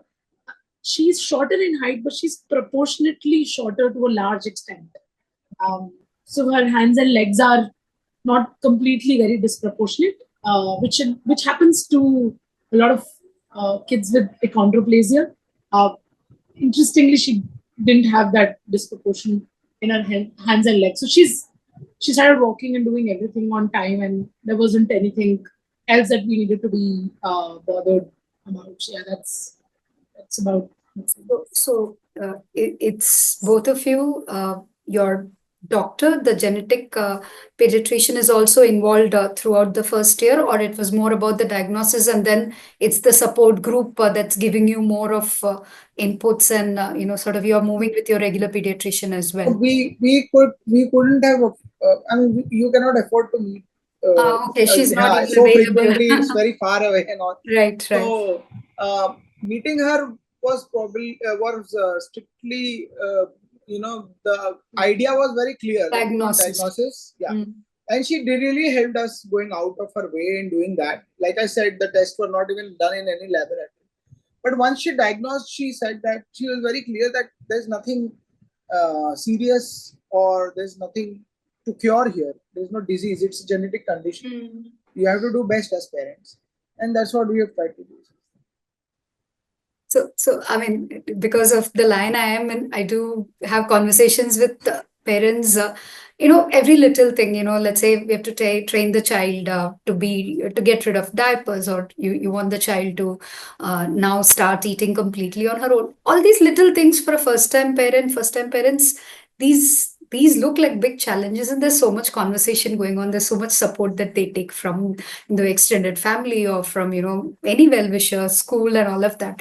But I'm just trying to imagine what you both would have been going through at that time, apart from bringing up a regular, the regular bringing up questions. Aresh isn't eating well. Let me do this. This is not proper diet. And, you introduce something new. You move from a semi-solid to a solid. There are so many things that you would have gone through as such. And then you have these questions that you are also trying to, you're looking for clues. You want to be sure. You don't want to miss out something. So what was it like? I mean, what was your way of dealing with it in the first year, first 1.5, 2 years at least? You both, like you would someone would read up, someone would talk to each other, you would have conversations, would you go back to your pediatrician? What was it like? Because it's very easy the way you describe it. It's like you have a Facebook group or something and you get to know and you're like, it's not that, right? It must have been a lot of hard work, honestly. So one thing that really was different in our case is that it was a full house. There was my parents used to stay with us. Many a times her mother would also come. Uh, Somehow our house was such that, I mean, the entire helping staff, from cooks to her Reva's nanny. I mean, there were times in the house there were 10 people. you know Everybody, it was a full house. She got a lot of interaction to do with a lot of different people, and I think that made things very easy. There were too many helping hands. All right. And then yeah, and then we were a little I think about small things, because I'll be very honest, when you're looking at something more important, like, for example, I'll give a very simple example. If she is to do something as simple as slide. Okay, so I one example I can recollect. If she has to attempt to slide or climb on the stairs on the slide, we have to be constantly be there, because she doesn't have the kind of a balance that some other kids would have. Okay, she would also not have a protective cover on her head, so she would want to jump from the same height as her friend. So those were the things which were more important, and that sort of put everything else in the back burner. That when is she peeing, learning to potty, diaper, not diaper. So that's why I'm saying, for all of that, there were too many helping hands at hand. Our focus entirely shifted on, on keeping her safe, shadowing her, helping her do what her friends or other kids would want to do. So the focus shifted towards that side. So I think that is what I would say. I don't know if you can recall something else, but I'm not very good. I remember my first 6-7 months were not very easy, because I was trying to see Reva gaining weight, as she would, like any other kid. Like, you could become 3 times of your weight in like 3 months or whatever. There are multiple milestones. She wasn't catching up to that, and it's so weird that we are educated or engineer. She should not gain weight if she's not gaining height, and I just lost that connection, because I wasn't told that connection. My pediatrician at that time was also focusing on, she's not gaining weight, you're not feeding, so stop feeding and this feeding. So I went completely crazy in my maternity period, because Reva was not feeding enough, or Reva was not gaining enough weight. Till I met another pediatrician and realized that I should never weigh my child. And that was a major turning point for me. And actually, that has stayed with me even till today. The fact that I do not have to look at her weight, because her height and her weight is not going to follow the same pathway as any other kid around. So for us, I think as parents, we stopped focusing on Reva's eating. I think about 8 months, which is not easy to say to parents with younger kids. But I remember I started going to office for Aniruddh. It was like an absolute breather, because I was going completely crazy at home. I went back to office when Reva turned 8 months, and she was eating, feeding on her own, less, more. We were never bothered. And even till today, like, she's going to sleep today without dinner. I don't think other than I'm going to have a sleepless night. We never had it in 3 years, 4 years, 5 years, 6 years, any year, because we just believe that she will ask for food if she needs. And that touchwood has thankfully worked beautifully for us. Our child decides what she wants to eat when she wants to eat, and is a very healthy eater, purely because there was never a push to eat. And the decision came from that pediatrician who said, you don't have to weigh your child and don't have to try to match the milestones. I think, as Aniruddh said, our house was full, so there was always many people to help with things. Reva, I think it started to become more noticeable to the outside world when Reva started working. So when Reva started walking at 14, 15, 16 months and was more easy walking, you would notice that people have started to notice that there is a 4-month, 5-month-old child in terms of how tall she looks and is running around. So for us, that is a phase was a little challenging in the beginning because we needed to address a lot of curiosity around beyond our first circle, which is our family. Whether it's building, whether it's malls, whether it's restaurants, both of us are not going to stop our child walking because she's walking. We don't want people to know she's walking. She wants to walk. She wants to walk. But then there were stairs. There were people looking at. Of course, already there is a golden hair, which is not normal. Then both of us being black hair, and then walking around. Then there were a lot of people walking over to us and asking us questions. Sometimes comfortable, sometimes uncomfortable. I think that phase went on, I think, for a good 2-3 years, till Reva started to respond back on her own, which we don't need to. But yeah, I think that was a phase. Otherwise, in terms of feeding, eating, solids, I think Reva did everything like any other kid would do. Like she was feeding less in the beginning, and we stopped looking at the quantity that she's eating, and then it was easier from that perspective. Walking milestones were all there. This was another phase which, in fact, one more thing that was different is, so like I said, too many helping hands, our household. So what we did is we had a furnitureless house. Yeah. It was almost like, there was nothing in the house. That was intentional. And then I'm stopping a little, but it's important to note we got a dining table last year. And Reva said, so till 9 years, we'd never had a dining table. We all sat at floor and ate. It started with the fact that, as he's saying, we didn't want too many furnitures. We didn't want Reva to get, for certain point, have open space. But it also brought like family together to sit and eat. And it was just more joyous for us to then actually have a dining table and sit and eat at that. Sorry, you were saying something. Yeah, so, and then, like I said, because of helping hand, she was very free. So it's almost that I think Reva would be one child who has had least number of diapers. Yeah. She would be not wearing anything at home all the time. Yeah. She wanted to be free. And like my mother, they were like, why use these diapers? So they use the traditional cotton diapers. They were okay to washing it and all. Yeah. So and she didn't like any of the supporting stuff. She never sat in a pram. Yeah. She would never sit in a pram. She would never sit in those suspenders that you could carry. Baby carriers. Yeah. And she would not like diapers. She hated diapers. Yeah, so, it also was mixed with the fact that because of how the home was, if you're not wearing anything at home, you will never like a diaper anyways. Yeah. So then that's why it was very different with her. But how it worked out, because like I said, my mom, dad were always there. There was additional help there. She had a very interesting relationship with her nanny. They still meet. I mean, sometimes you would see them, both of them, talking for hours together. It was like two long lost friends. And she would.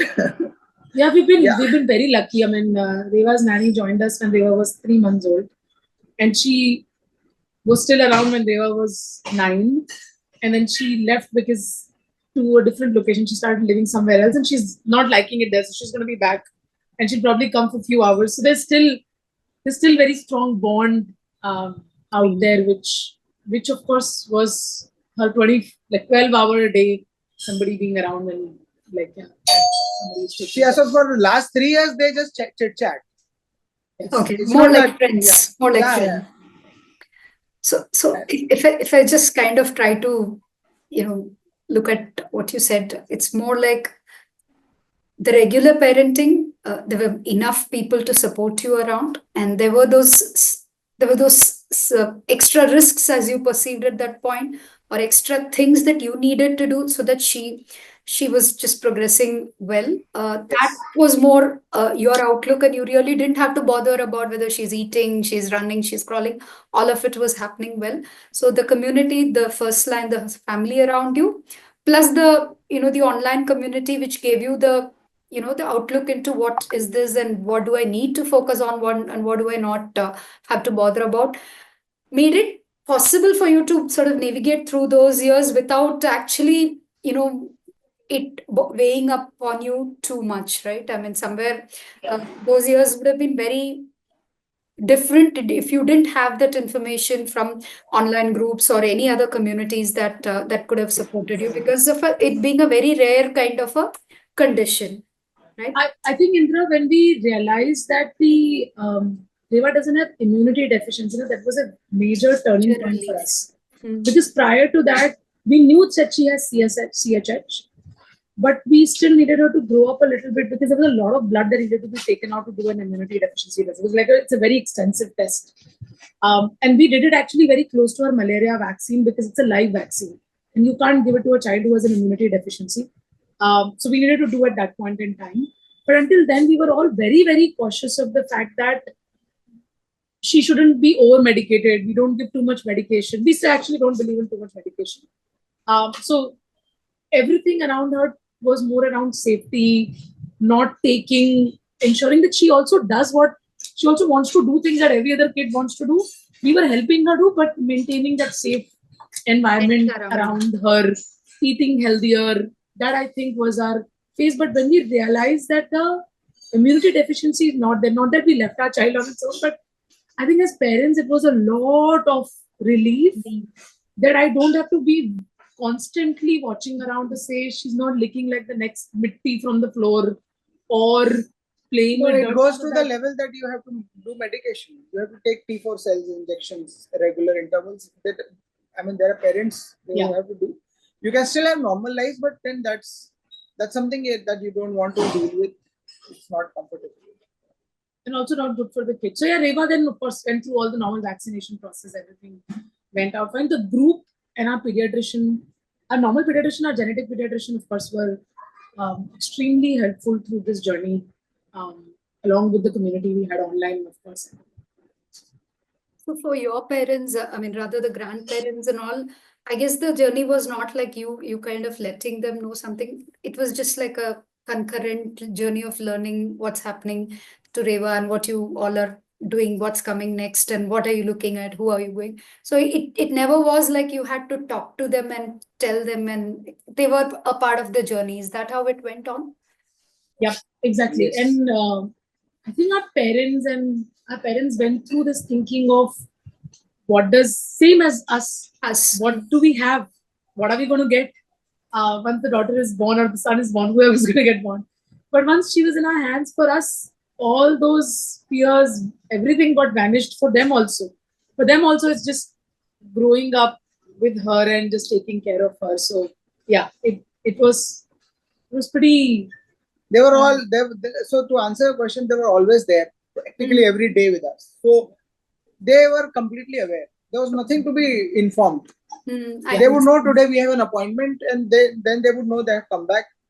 In sometimes probably she would go only with her mom. So they were part of the journey. Correct. So it was more like an umbrella. Like there were so many people kind of carrying the whole process for you, for Reva to be precise. Like a lot of people helping you through that parenting journey in the initial years, and of course, as she grows up, more she would have been more independent. So the first couple of years was just the normal thing. It was more about dealing with strangers and the way you perhaps had to explain things and all of that. But the major anxiety regarding her immunity not being a challenge was something that brought a lot of relief to you both, right? So what has it been after that as parents? Uh, what have been your choices in terms of her education, her choices of what does she want to do, where does she want to play, her friends? I mean, have these been just organic, or you have had to put sort of a special thought into each of these when you had to make choices? Uh, I'm sure, I mean, all of us do as parents. We do think about our children's, future at every point we are making choices. But what has it been for you?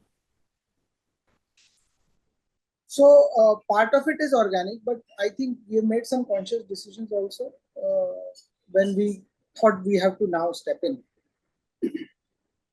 So uh, when we started, we were concerned about, especially about, whether um, we were always concerned about her safety in the sense because she had a physical disadvantage, and if she's going to go to a school where there will be 20 other kids, how will she manage it, or how will, because others are also kids, so they Yes. are not adults who are going to, I mean, they will have free motion and all. Understand. Yeah. Mm-hmm.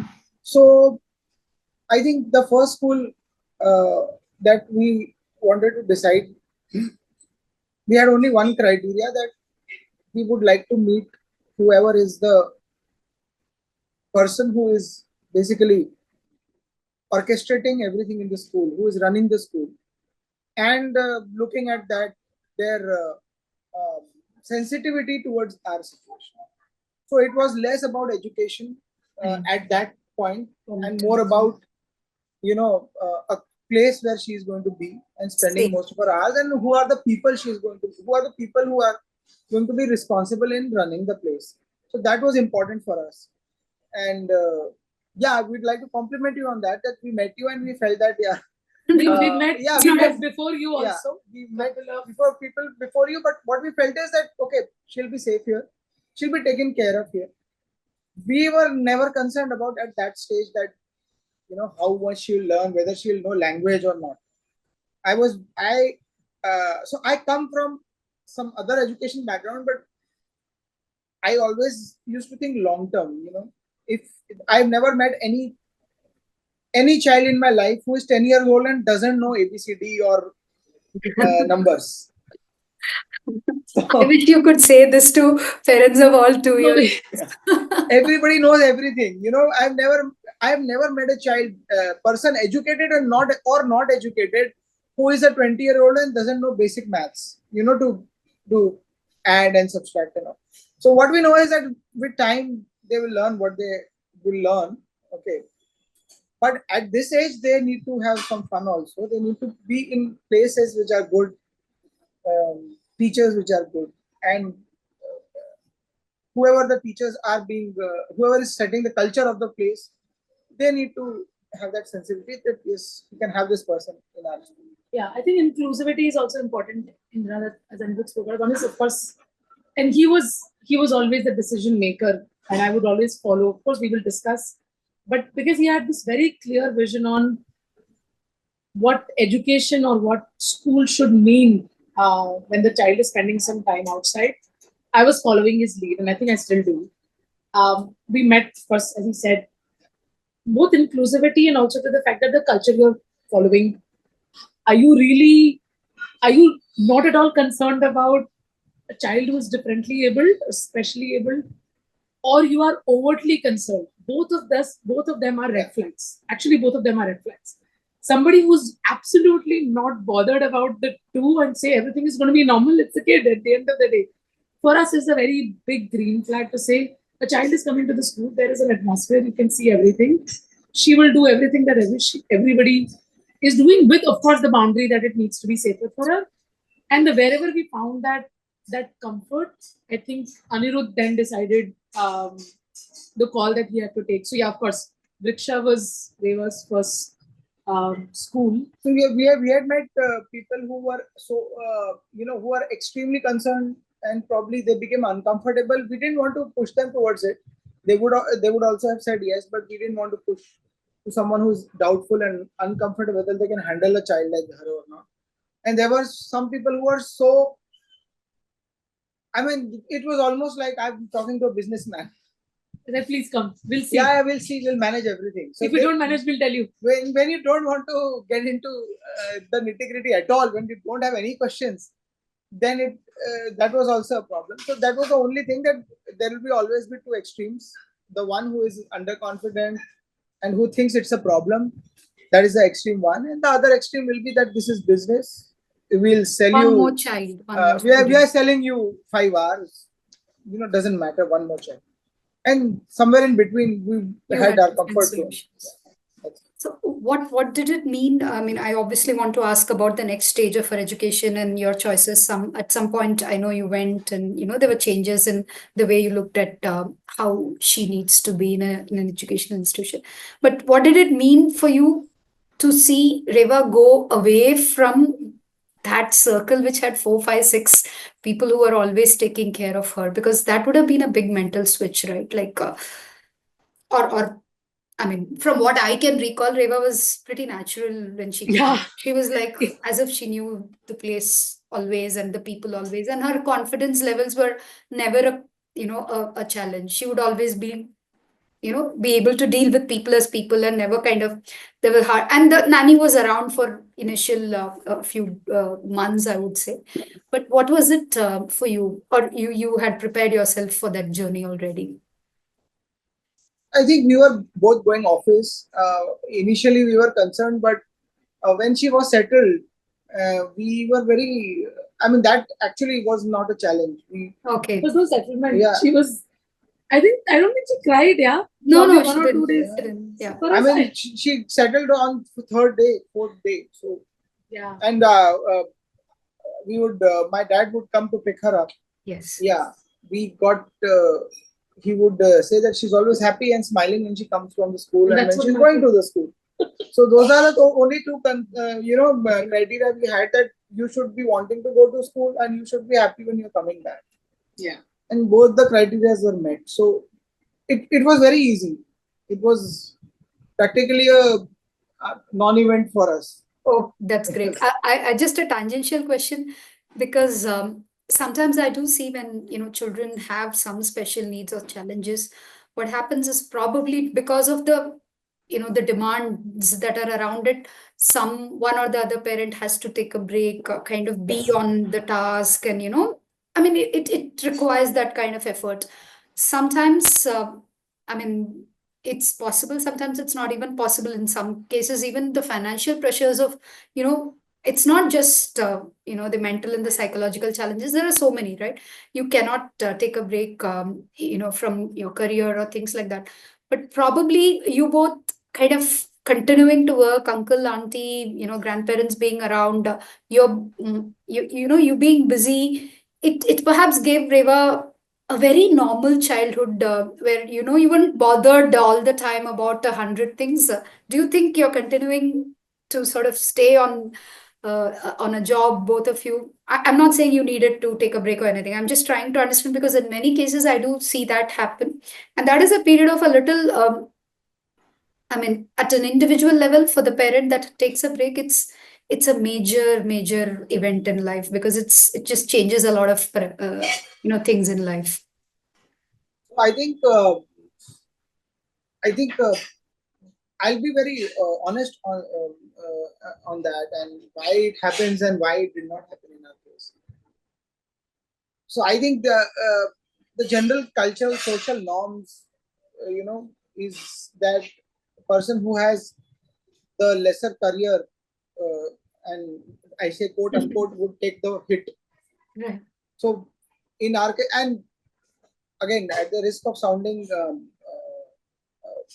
politically incorrect or correct, uh, you know many a times the way marriages are made in last generation is that um, the woman in the house is usually, it's an arranged marriage, you find a very uh, you can say eligible boy, and it so happens that the career of the boy is given the more preference. importance. Yeah, more important. So in our case, there was no doubt about it, because Neha had a flourishing career. It was a great career, and I don't think my career was anywhere compared to what she was doing. So that was very clear that the woman of the house is not going to quit. I don't. It was not even a question.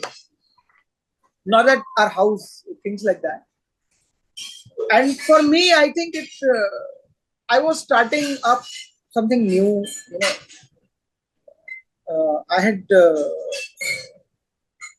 practically, I was not contributing that much financially. I could have quit, But I personally felt that it kept my mind in a very positive space. That's It exactly because allowed you me said it to. was a non-event. Her going to school was a non-event because you were busy. There were a lot of things happening, and you were just not like barrel visioned into only Oh Reva, yeah. correct? Yeah. So the most I could have done is I could have said that I will not start up. I will stay at home. I will start after 1 year. But it would not have changed anything except delayed wherever I am today by 1 year. Yeah. That's all. Yeah, no, and I think one decision we made, which still continue to make, is we want Reva school to be very close to where we stay, or we stay. So we want on one parent to be very close by. Oh, It's okay. just that one parent and The school and the logistics house needs to be very close by. to Reva. So Aniruddh has always been in a very accessible zone around Reva. So, and my workspace was a little far from where we stayed. So actually wasn't really. So any phone call, he would always be around.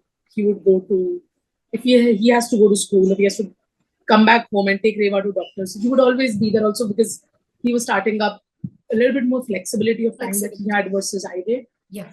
So we both, I mean, he's being nice to say that. I think in simple words, whether it's a special ability kid or an average height kid, anything, it works beautifully if both parents decide to do 50% of their bit. Um, I'm comparatively a lot more busy, have been a lot more busy with my work and travels and everything. Aniruddh been far actively involved about education, about school, which school, what is she feeling, what she's coming out, not really about academic milestone, but even her learning about basic human behaviors also. So he's very connected and more watchful with Reva, and that's the zone that he's in. I'm more of I have a lot of work. I get finished. I take care of a couple of other items with Reva, like doctor visits and this and that. So we play our parts very well. And frankly speaking, our house is run by our parents.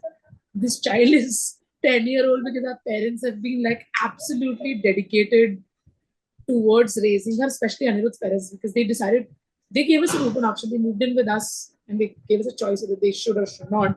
We're very glad to have them with us. And they pretty much, I would say they are Reva's parents for 5 days a week, except evenings when Aniruddh is around. And I'm like a weekend mother most of the times. So they are basically, all four of us are like this Co-parenting. beautiful harmony that I believe we are in. And everybody knows their roles very, very well. And they're very there wasn't a table we sat down on and defined the roles, but a very clear roles interestingly got defined over years. Like dad clearly knows his roles, mom knows, Aniruddh has his own role, I have my own role. Like, so, and Reva also knows who plays what role. So she's also pretty settled with that, which I think, independent of everything else, is something that both of us would highly recommend. We realize that if you have your kids has their grandparents living with them and there is everybody's in harmony, it somehow reduces the load, KRA for everyone. Your key responsibility area reduces and the stress level goes down. And the child also knows that I have to distribute it so that I get an expert whenever I need. Otherwise, I would have the same person for everything.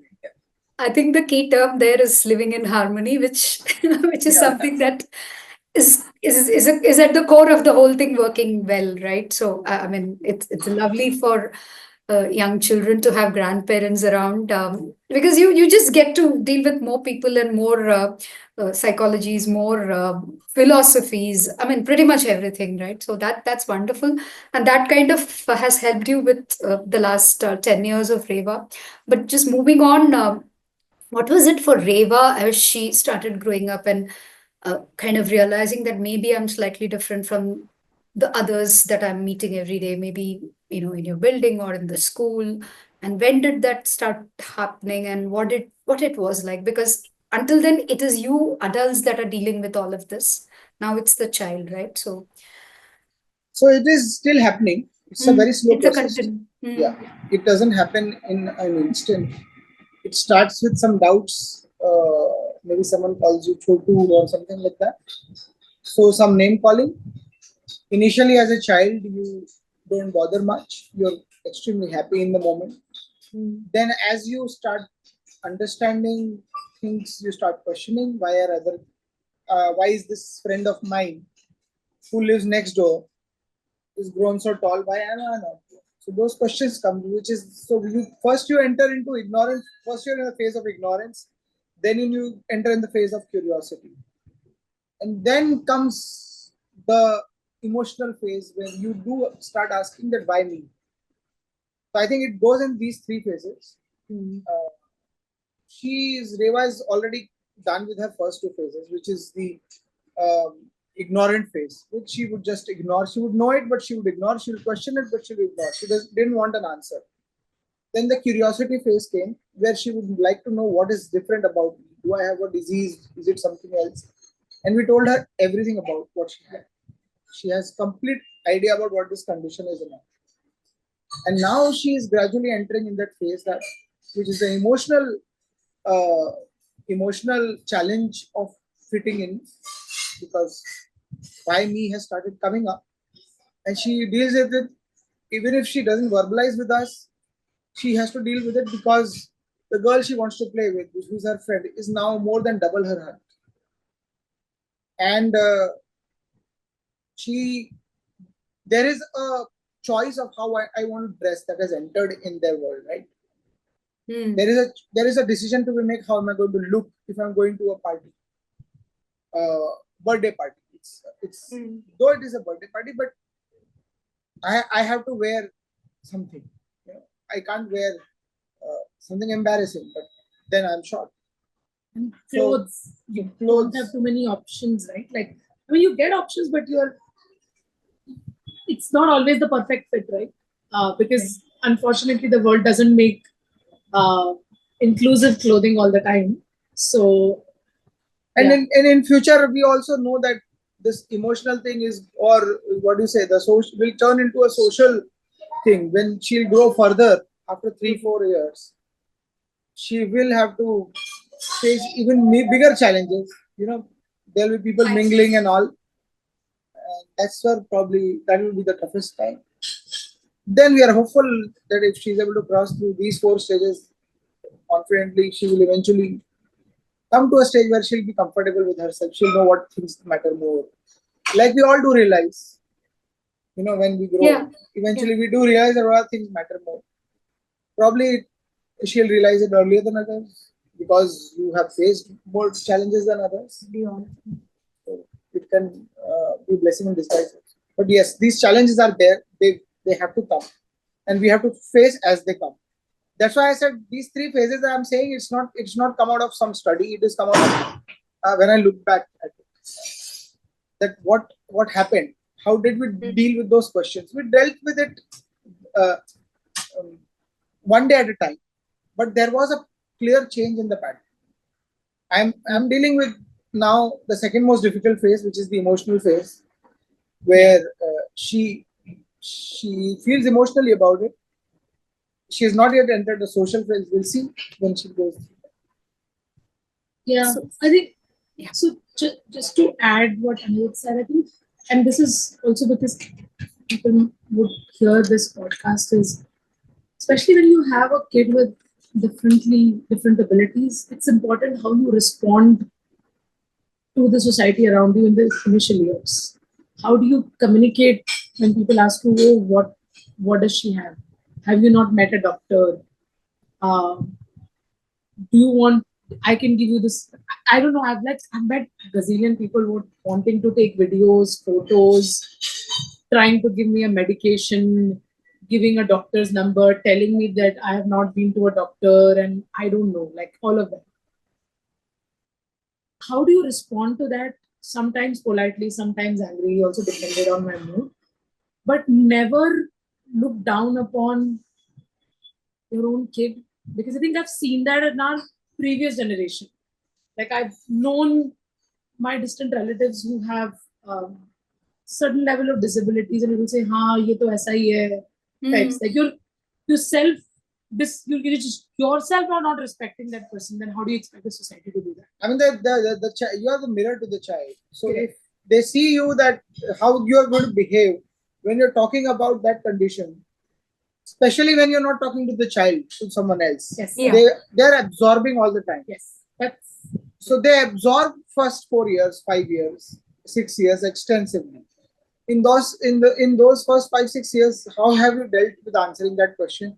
Also matters. I think that is what I Neha is understand. mentioning. correct. And then that I think was very easy for us. We're not very happy with a kid. We don't have anything to be worried about. We're absolutely not worried. So our response is very normal. If anybody wanted to know about what does the child has, and I have time and I'm not rushing through something, any stranger, I would just sit down and tell, yeah, this is the situation, and that's basically the height. And I think a lot of time I was very worried. Both of us are very worried how the society, how our own building is going to deal with it, how the kids are going to deal with it. But everything was easy, yeah. The more we were very open and honest about it, it's very fact based about it. I think it was easier with most people to navigate. Yes, I have faced situations where I remember this very clearly, and I think this was the most wildest moment that I had in my Reva's growing up years. I'm in Hyderabad at 9:45 at night to take out my bag. It was just me and Reva, and I'm at the conveyor belt taking the bags up. I can see the bag, and Reva is behind. And I turn around. There are like some 7 men of different age group trying to take video of Reva, and I think I lost it. I was shouting at the top of my voice that how dare you? Like, and usually I wouldn't, but I just lost it because you're taking the video of my child without even asking me. And a lot of people do that. A lot of people have done it with us. Still, I can see people still taking cameras out, politely saying, no, but that was really, so I've gone through that also. Now we don't need to. Now Reva stands up and says, you can't.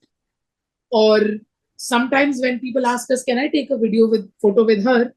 Our response nowadays, you please ask her. And then it absolutely depends on her mood and her sense towards that person. Sometimes she says yes, sometimes she's like, I would not like to. And once she said, I would not like to, then it is our zone to ensure that people are not now entering the zone unnecessary. But we've created that, she's created that space that she would respond now to everything. So that was the. So this is, I think this has come in reference multiple times. She's, which means where I would like to mention here is that this happens a little more with dwarfs. Yeah. So short-heighted people are often looked at with some amusement, and people want to capture it. Probably a different child would not face the same challenge. Much. Yeah. A child who is wheelchair bound, or child who is autistic, or a child who is I don't know, who does not have eyesight, they will face their own different challenges. So this is one challenge that, and somehow she's witnessed it more. But the answer is same, that you have to take it as a matter of fact. And where we were coming in, that how Reva, how would any other parent would probably introduce the condition to the kids. So the two parts to it are that it will be in phases, that as we discussed, and you take one day at a time. The other is that you are reflection of their condition. If you are disappointed, yeah, they will know it. If you are not, if you think it's not something that matters, your child would know it before even you will say. So they will absorb that feelings and emotions much before they will question the word. So I think that. Yeah, and I'll just add one more that when Aniruddh actually told Reva, I was fearing there's going to be a crying and brooding and all of that. Nothing happened. She was just curious. She had 10 more questions and we answered all of them. When was this? How old was she, can I ask? 5, 6. Around 5, 6 years. And she could understand what you were explaining. She would understand. Right? Yeah. I think we told her she's different, but we didn't introduce the name of her condition, what she has, how did it come, what does it mean, what did it come up with, what tests it. So we've gone through the journey. And he did that. And I was just watching, and as a third person watching, I realized that it was just pure curiosity, and just pure curiosity. And the curiosity lasted for like some days. She would come back and ask some more questions. But it wasn't, because by then she has already internalized the difference part. It was for her to know more about what is that difference all about. So I think that just went pretty smoothly in my opinion. So, standing up for her, speaking on facts, not letting people invade her being, herself. I mean, those are things that you've done with a clear head. I mean, before that, there would have been a phase where you would have debated how are we going to deal with it? How are we going to do this? Or this just flowed naturally? Because, I mean, when I do see, parents who have to deal with a special condition, there is a phase where you're still trying to process that, okay, maybe this is not this, maybe this is, I mean, sorry to say, in many cases it's curable. Maybe there is a different, sort of cure for it. Maybe we have to do this, we have to. And then, like you said, everyone around would give you a lot of advice, unsolicited, do this, do that, try this person, try that doctor. There is a phase where we ourselves are going through a lot of confusion, and then there is an acceptance, and then there is, the how of how we deal with it eventually. So that phase wasn't a big challenge for you, perhaps because it was a clear cut condition once it was diagnosed, and that process of knowing that the immunity thing was kind of sorted helped in putting things in place. Or there was a phase where you were having questions. There was a phase that you were, because a lot of parents do have these questions, did something go wrong, obviously, Yeah, I'm though sure it's a there are genetic questions. thing, but Correct. still. Correct. No, of course. So Yeah. this didn't affect us, but I had a full series of writing to gazillion doctors globally about knowing more, about actually just knowing, wanting to know the medical discourse. I just wanted to know that. Like because there are no cases around me to just know more, right? Like, or to meet another parent or who had a similar condition. So for me, I wrote, I think doctors across the world, not many in US, Australia, to just ask who have done research papers on this condition. And Aniruddh actually has read the entire sort of research papers on CHH. So we were aware long before Reva was actually started to talk.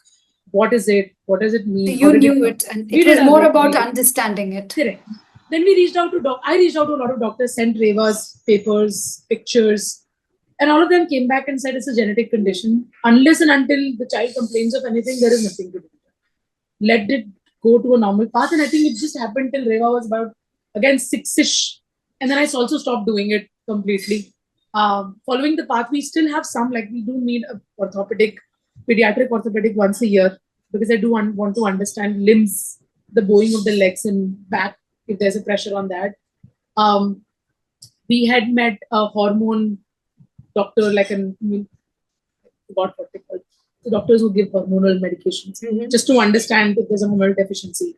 So we have some those phrases of meeting those doctors, but apart from that, I think there wasn't anything different. And this we were doing, not Reva knowing, this is independent of our own research, just to be prepared of the next few years, of the next few phases. That's, I think, is the path we just always want to be aware of it, than to be unaware. That was the whole idea. I mean, when children come into our lives, a lot of choices that we make generally, I mean, I personally think become better. We eat better food and we do better things. A lot of things change as such when children come into our lives. So, what has changed for Aniruddh and Neha? There is coming in, and I mean, obviously, so much joy and I mean, a lot of positivity that comes in with a child coming into our lives. But beyond that, I'm sure from having 3 meals in 3 different restaurants in Mumbai, things would have changed for you in many ways, right? Including choice of, like, let's say where she goes for her education now, or all those things, and your own conscious choices. Do I take her to a mall, or do I just go out, into the greens? So all those kind of things. And what has changed otherwise, like what is your leisure like now, or probably 10 years back, what it would have been like? I mean, tell me a little. Uh, Significant reduction in watching movies. It started, of course, when Reva was young, we couldn't. We got back on track slightly because Reva was like 3 years old, we would take Reva, she would play her stuff, she was not interested in watching movie, we'll watch movie. Because we were missing our movies. I think COVID changed us a lot in terms of movies. So now we actually don't go to cinema halls and watch a lot of movies. We're very particular about which movies you want to watch. That's the theater thing and the movie cinema hall experience for us, which used to consume a lot of our weekends, is not the norm now. Um, Eating out is not as frequent as it used to be. Of course, because we all have, also because we're not, we have a kid, but we're also not getting any younger. So taking care of our health has also become a very, very important aspect for both of us. So we both of us focus a lot on eating healthy, especially during the week a lot. We have our own ways to indulge during the weekend. So Reva also loves to, of course, our kid loves to eat out. So we have at least one meal every weekend, almost every weekend that we step out and eat. Most likely Reva's choices. Even eating out, we've now restricted ourselves to eating where we can get more healthier or yeah, good food. Actually, just good food. Even if you want to try different cuisines, so we try. That's what we do. Another thing that has, because all of that has reduced, there is a lot of time on the weekends that we have. Aniruddh and I, over years actually, slowly, and now a lot more, I started to explore nature a lot more. It started with us going to IIT, and we've gone together when Reva was young. So we used to go every weekend, despite of the fact that we lived across the campus 6 years before Reva was born. We hardly visited, but post she was born, we would just go like every weekend with her pram, with her like this stroller, not stroller, this whatever she used to ride, this Scooter. and just walk around. Like having this big open field was very nice for her. She used to really enjoy. She used to take her sand toys also with that pit that the kids practice, that's short jump and high jump. So that's IIT became our first, let's be closer to open spaces and nature. And then it grew from there. We, I think last year, actually more, this year less. We spent almost couple of weekends in monsoons exploring hikes, going on, like seeing waterfalls, going on monsoon hikes, staying in farms. So we did that over the last 3-4 years quite a lot with Reva, and she also really enjoys doing that. So I think our trips to Borivali National Park now are in double digits actually. We haven't gone, but Aniruddh and Reva have actually climbed the entire Canary Caves right till the top where you can see Tulsi Lake. So, and she was even super hot. She's very, very interested in doing all of that. So that is now our focus. So yeah, the definition of fun, as in the typical bachelor fun, Yeah, or would say not bachelor, basically young married couple fun, is replaced by a new kind of fun. But now we do. If you ask me, this is very interesting. Mumbai is probably the most unique place in India. It has at least 2,000 spots, natural spots within 1 hour drive. yeah. I don't think there is any urban place in India like that or in the world like that. And we have explored at least 10, 15. We are also chasing people who have gone deeper than us. So someone recommends you, we recommend other people. So it's a chain of people who are exploring new kind of holidays, new kind of experiences. You will not believe it. It's because of Reva that we have gone to Ajanta Ellora caves. She said that I want to know the history. Okay, so it's, I mean, Ajanta cave especially is not in the top 3 travel vacation itineraries or options for people. So she said that because of her, that became a place for us, and I don't think we can truly describe the experience in words. It was otherworldly. I mean, we didn't realize we were missing something like this. Yeah. She had the interest, but I would compare it very similar to an experience of visiting a museum in Rome. it is at par at that. But Ajanta. Yeah.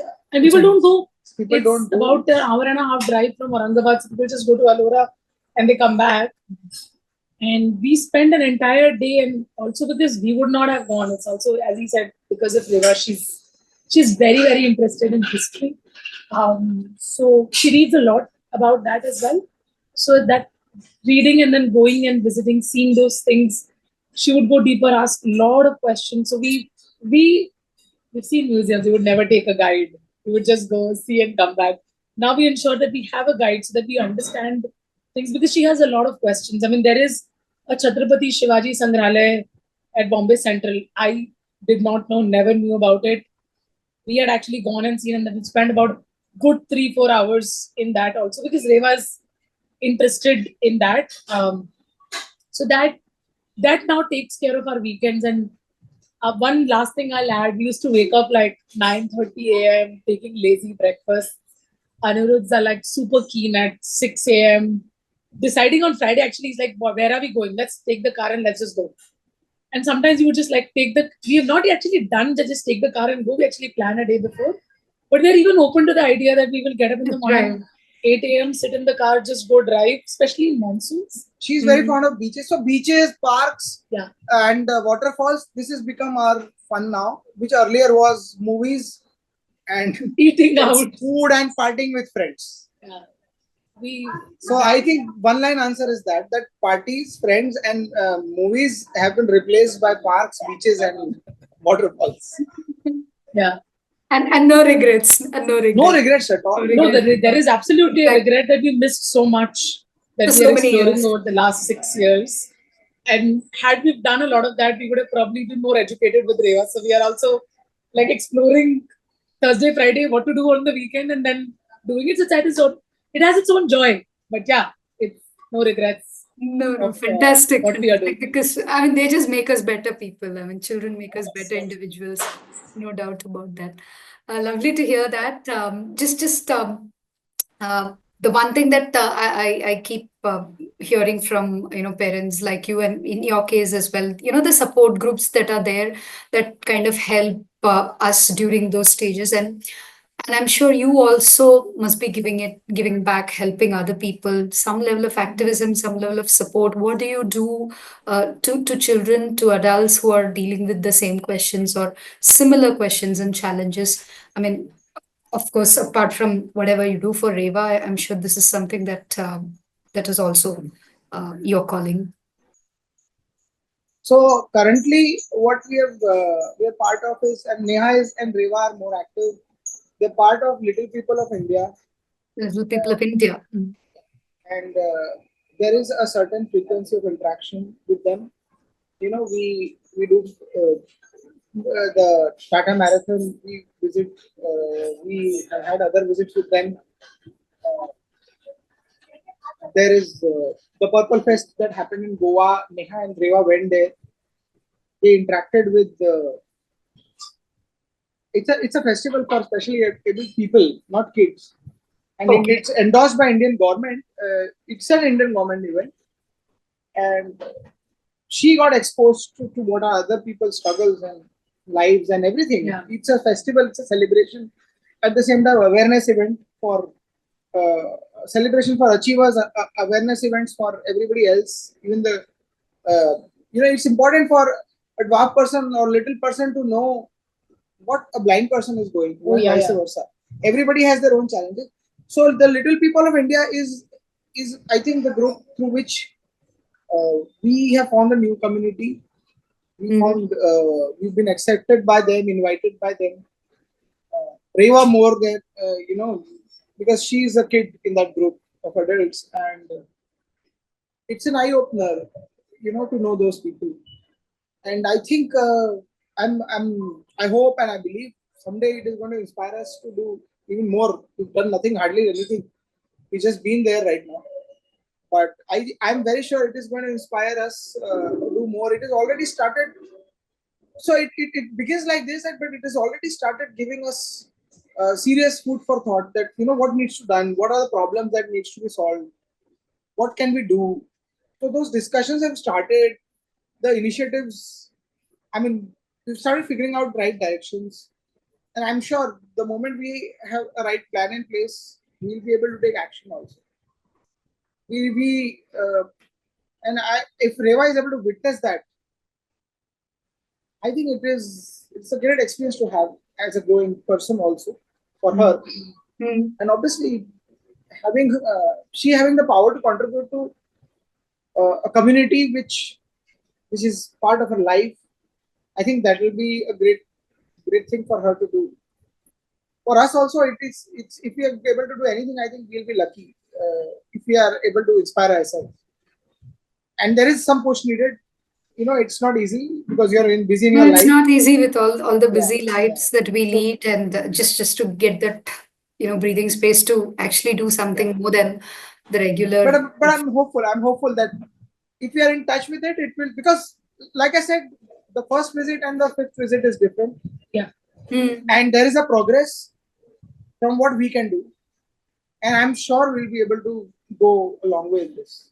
So that's the Sure. hope. And Reva also feels connected in that. For her, we've been very open parents, but I think both of us have observed when she meets couple of my friends from Little People of India, especially the ones who are short. One of the girls who are twins just had two twins who are also dwarfs, and her parents were also dwarfs, and her husband is also. So just a full family of little people.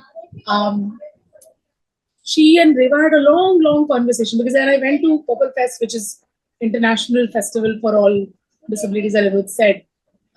They had spent a lot of time talking to each other, and she had a lot of questions on, with her more specifically, how do you handle when people stare at you? How do you handle this?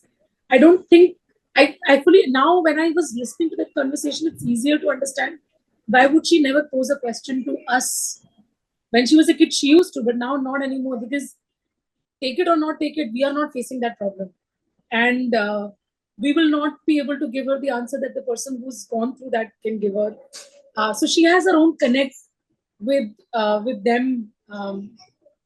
And then she's on her birthday, she's very excited about inviting them and having them over, spending special time with them. So she has found her circle in our group. Space. Yes, absolutely. And I think I wasn't thinking when I joined that, or we started it together, that this is where it would lead to.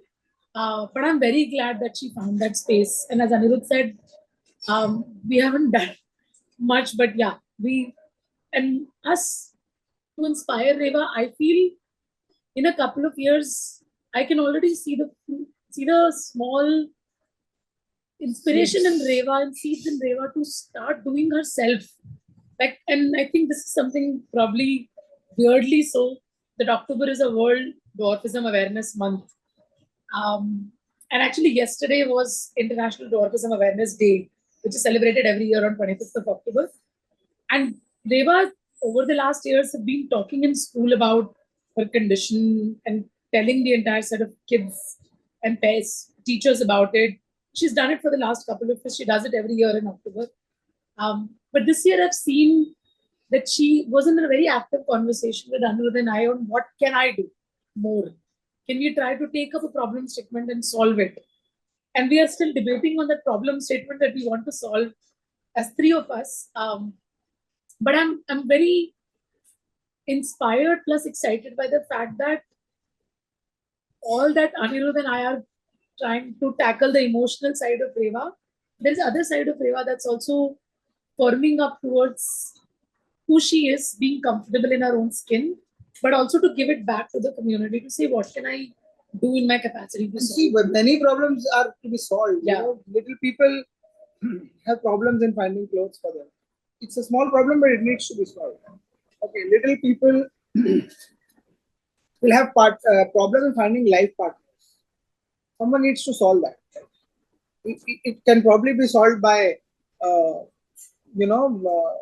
getting a meeting with the existing marriage portals and having them, launch a special category or provide them a special visibility or whatever it is. Then they have problems. They will always have problems in accessing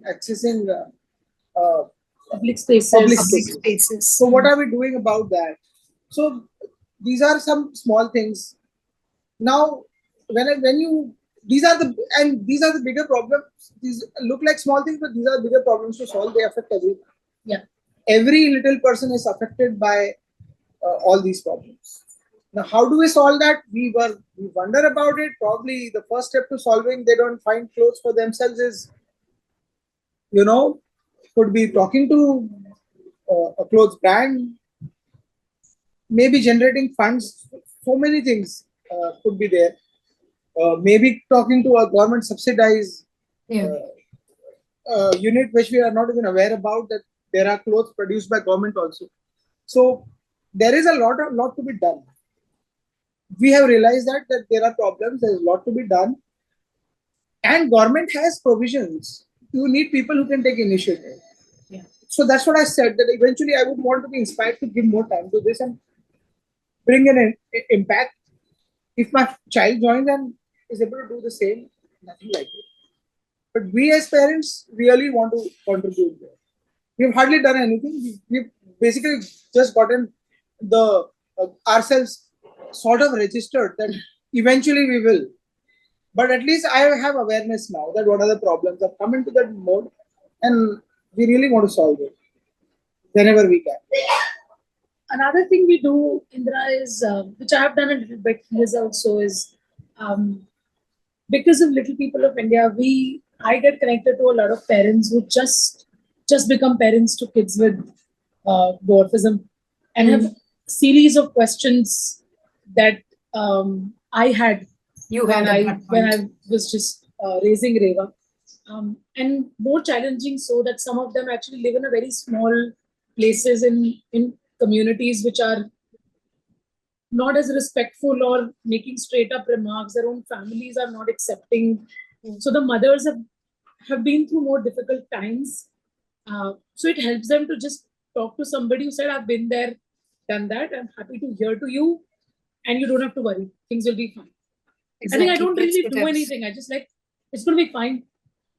These are all valid concerns. It's just going to be fine. We also had a couple we met who our genetic pediatrician, our gynec recommended, who was undergoing, the kid was in the womb. They wanted to consult somebody. The markers were off. They came and met us. They also met Reva.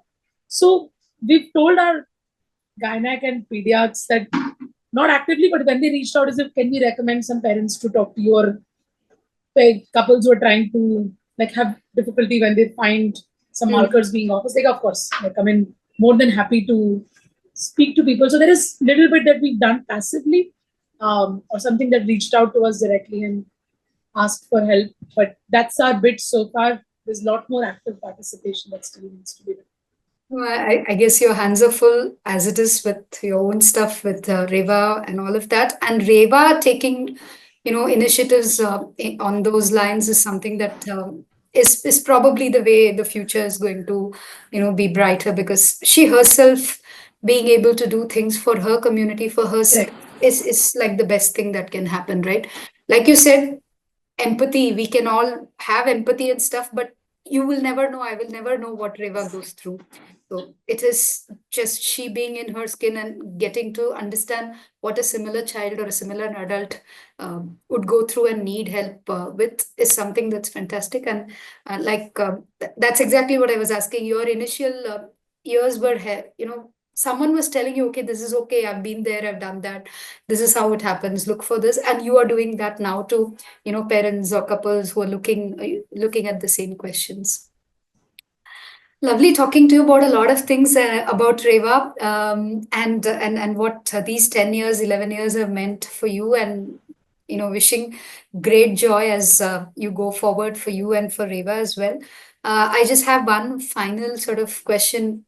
Is there something that you want to tell to aspiring parents of very young children? I mean, things that you think, oh, had I known it when I was, when Reva was small, or when I was not planning for a child, whatever it could be. Those things that stand out in your mind as a parent today. Anything that you want to share? I personally think that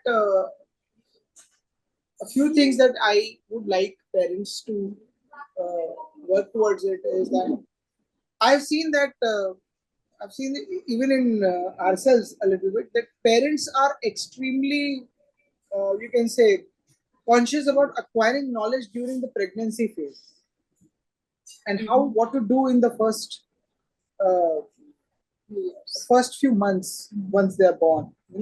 They're very focused. They're buying books. They're downloading apps. I think as a parent, I think I should have read more about. Uh, I mean, parent needs to be more aware about the science behind child development. They should that will help them make a lot of right decisions. Okay, uh, because we were faced with challenges, we were pushed towards doing it. But I think the initial years of a child's, raising a child are very critical. You don't want to be overprotective. You don't want them to expose to screen. So I think these are the bigger challenges we've also faced. And we don't want them to feed all the time. You want them to be independent. uh, which school are you choosing? It's an important choice. Who are the I mean, I think what kind of education you want to give them is a very big important choice. You should not be just simply running after infrastructure. Okay. You need to know that who are the fears of my child, what kind of education is happening. And we chose Vriksha uh, when she was small, and we never regretted it even a single day. Later on, I wouldn't name other schools that she got admission to or we considered, but I can really say that her current school, which is Seven Montessori, is also a very good choice and has a very big role to play in her being an independent child, especially in the years after second grade. That's when she is there. So, an open school, an open classroom, and an open curriculum has really liberated her. So, these are important decisions to make, but you should not be following others in doing so. You should have your own reasons to do so. It is going to give you a lot of confidence to raise a child without putting too much rules or too much scaffolding around them. Yeah. You don't want to do either of them. You put too many rules, you're going to raise a child like yourself. We think we are very well off, but we have so many struggles. We can't deal with problems very well. That's what we realized. We have not made independent choices in our past. We were given three options. All of us were given only three options. These people are going to enter in the world where there'll be too many options. There will be 10,000 options, and those options will come every 2 years. You can't just choose your college. Fast evolving world. Evolve every 2 years. Yeah. So to prepare your child for that kind of world, you need to basically step back. You need to be aware about how science of education, science of upbringing works. That is one advice. What I regret is that I didn't have the knowledge and I didn't prepare myself. Not regret in the sense that we were forced because of Reva's condition, but many parents would not be forced to think about all these things. And these are important things. These are very important things. So I would say that I'm happy that I made some right choices because I had to read about them. But I would also change one thing is that if I could change this, I would have read more. Not so much about the pregnancy and how to downloading the music during pregnancy and calming pregnancy and because there is too much information about it already there. More so about how to be a good parent in the first from year 2-3 onwards. When they reach a next stage of development. And yeah, I keep joking about this, that in India we've prepared for exams, we prepare for everything that is not so important, but to be a parent or to spend a lifetime with a life partner, there's not really any preparation. It's like, okay, you did this, now next is this, now next is this. Not that we really prepare for those phases somewhere. That's not how it is. And it all happens pretty early in the life cycle of Indian, Indian men and women.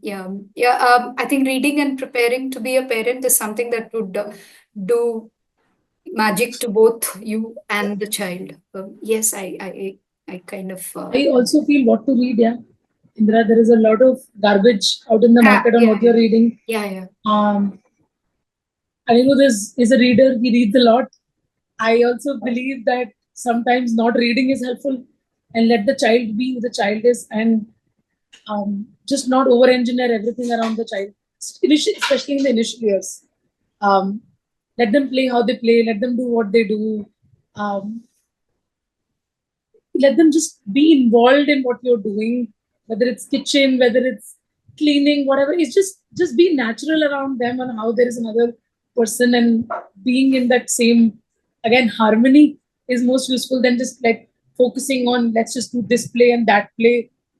It never works out. And the second thing that I've learned from Aniruddh is, because I'm in my own self as a very control freak. I just want things to be organized and structured. My day needs to be structured. So I would always like Reva's life to be structured, education to have met those milestones and all of that. And he gave me this perspective he spoke about. I think it's important for parents to notice if they haven't, is to have a long-term view on what you want from your child 10 years down the line. What are the skill sets and abilities you want them to have when they are 18? I'm pretty sure, independent of whether she goes to school or not, she will know how to read, how to write, how to do basic maths. And I don't think I'm using more than that in my current work.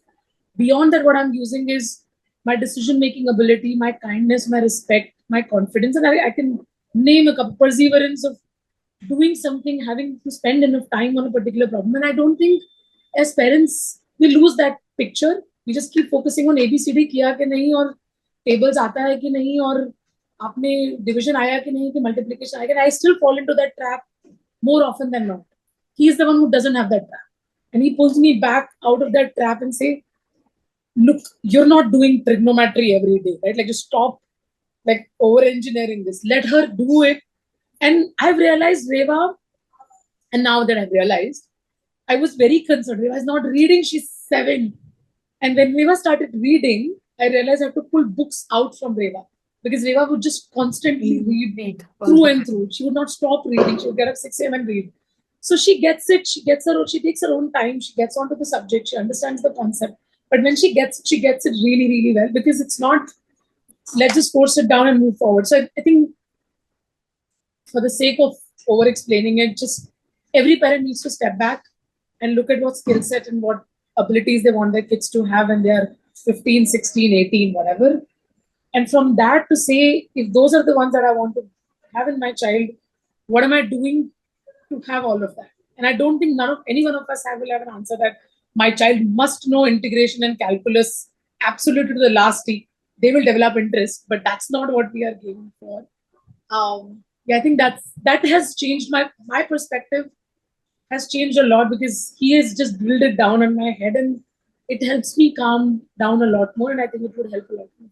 And one caution I would like to mention is that, see, we have seen it around our friends. We have seen with Reva. There is no good screen exposure. I don't think that there is any kind of good screen exposure. Any kind of screen in any amount eventually leads to damage. It is an absolutely unnecessary element in a kid's life. It should be delayed as much as possible. They should not be handed over a phone or a laptop. You can probably have a TV which has a very metered amount of rationed time for them. That half an hour a day. But I don't think they should have any handheld screen device until they are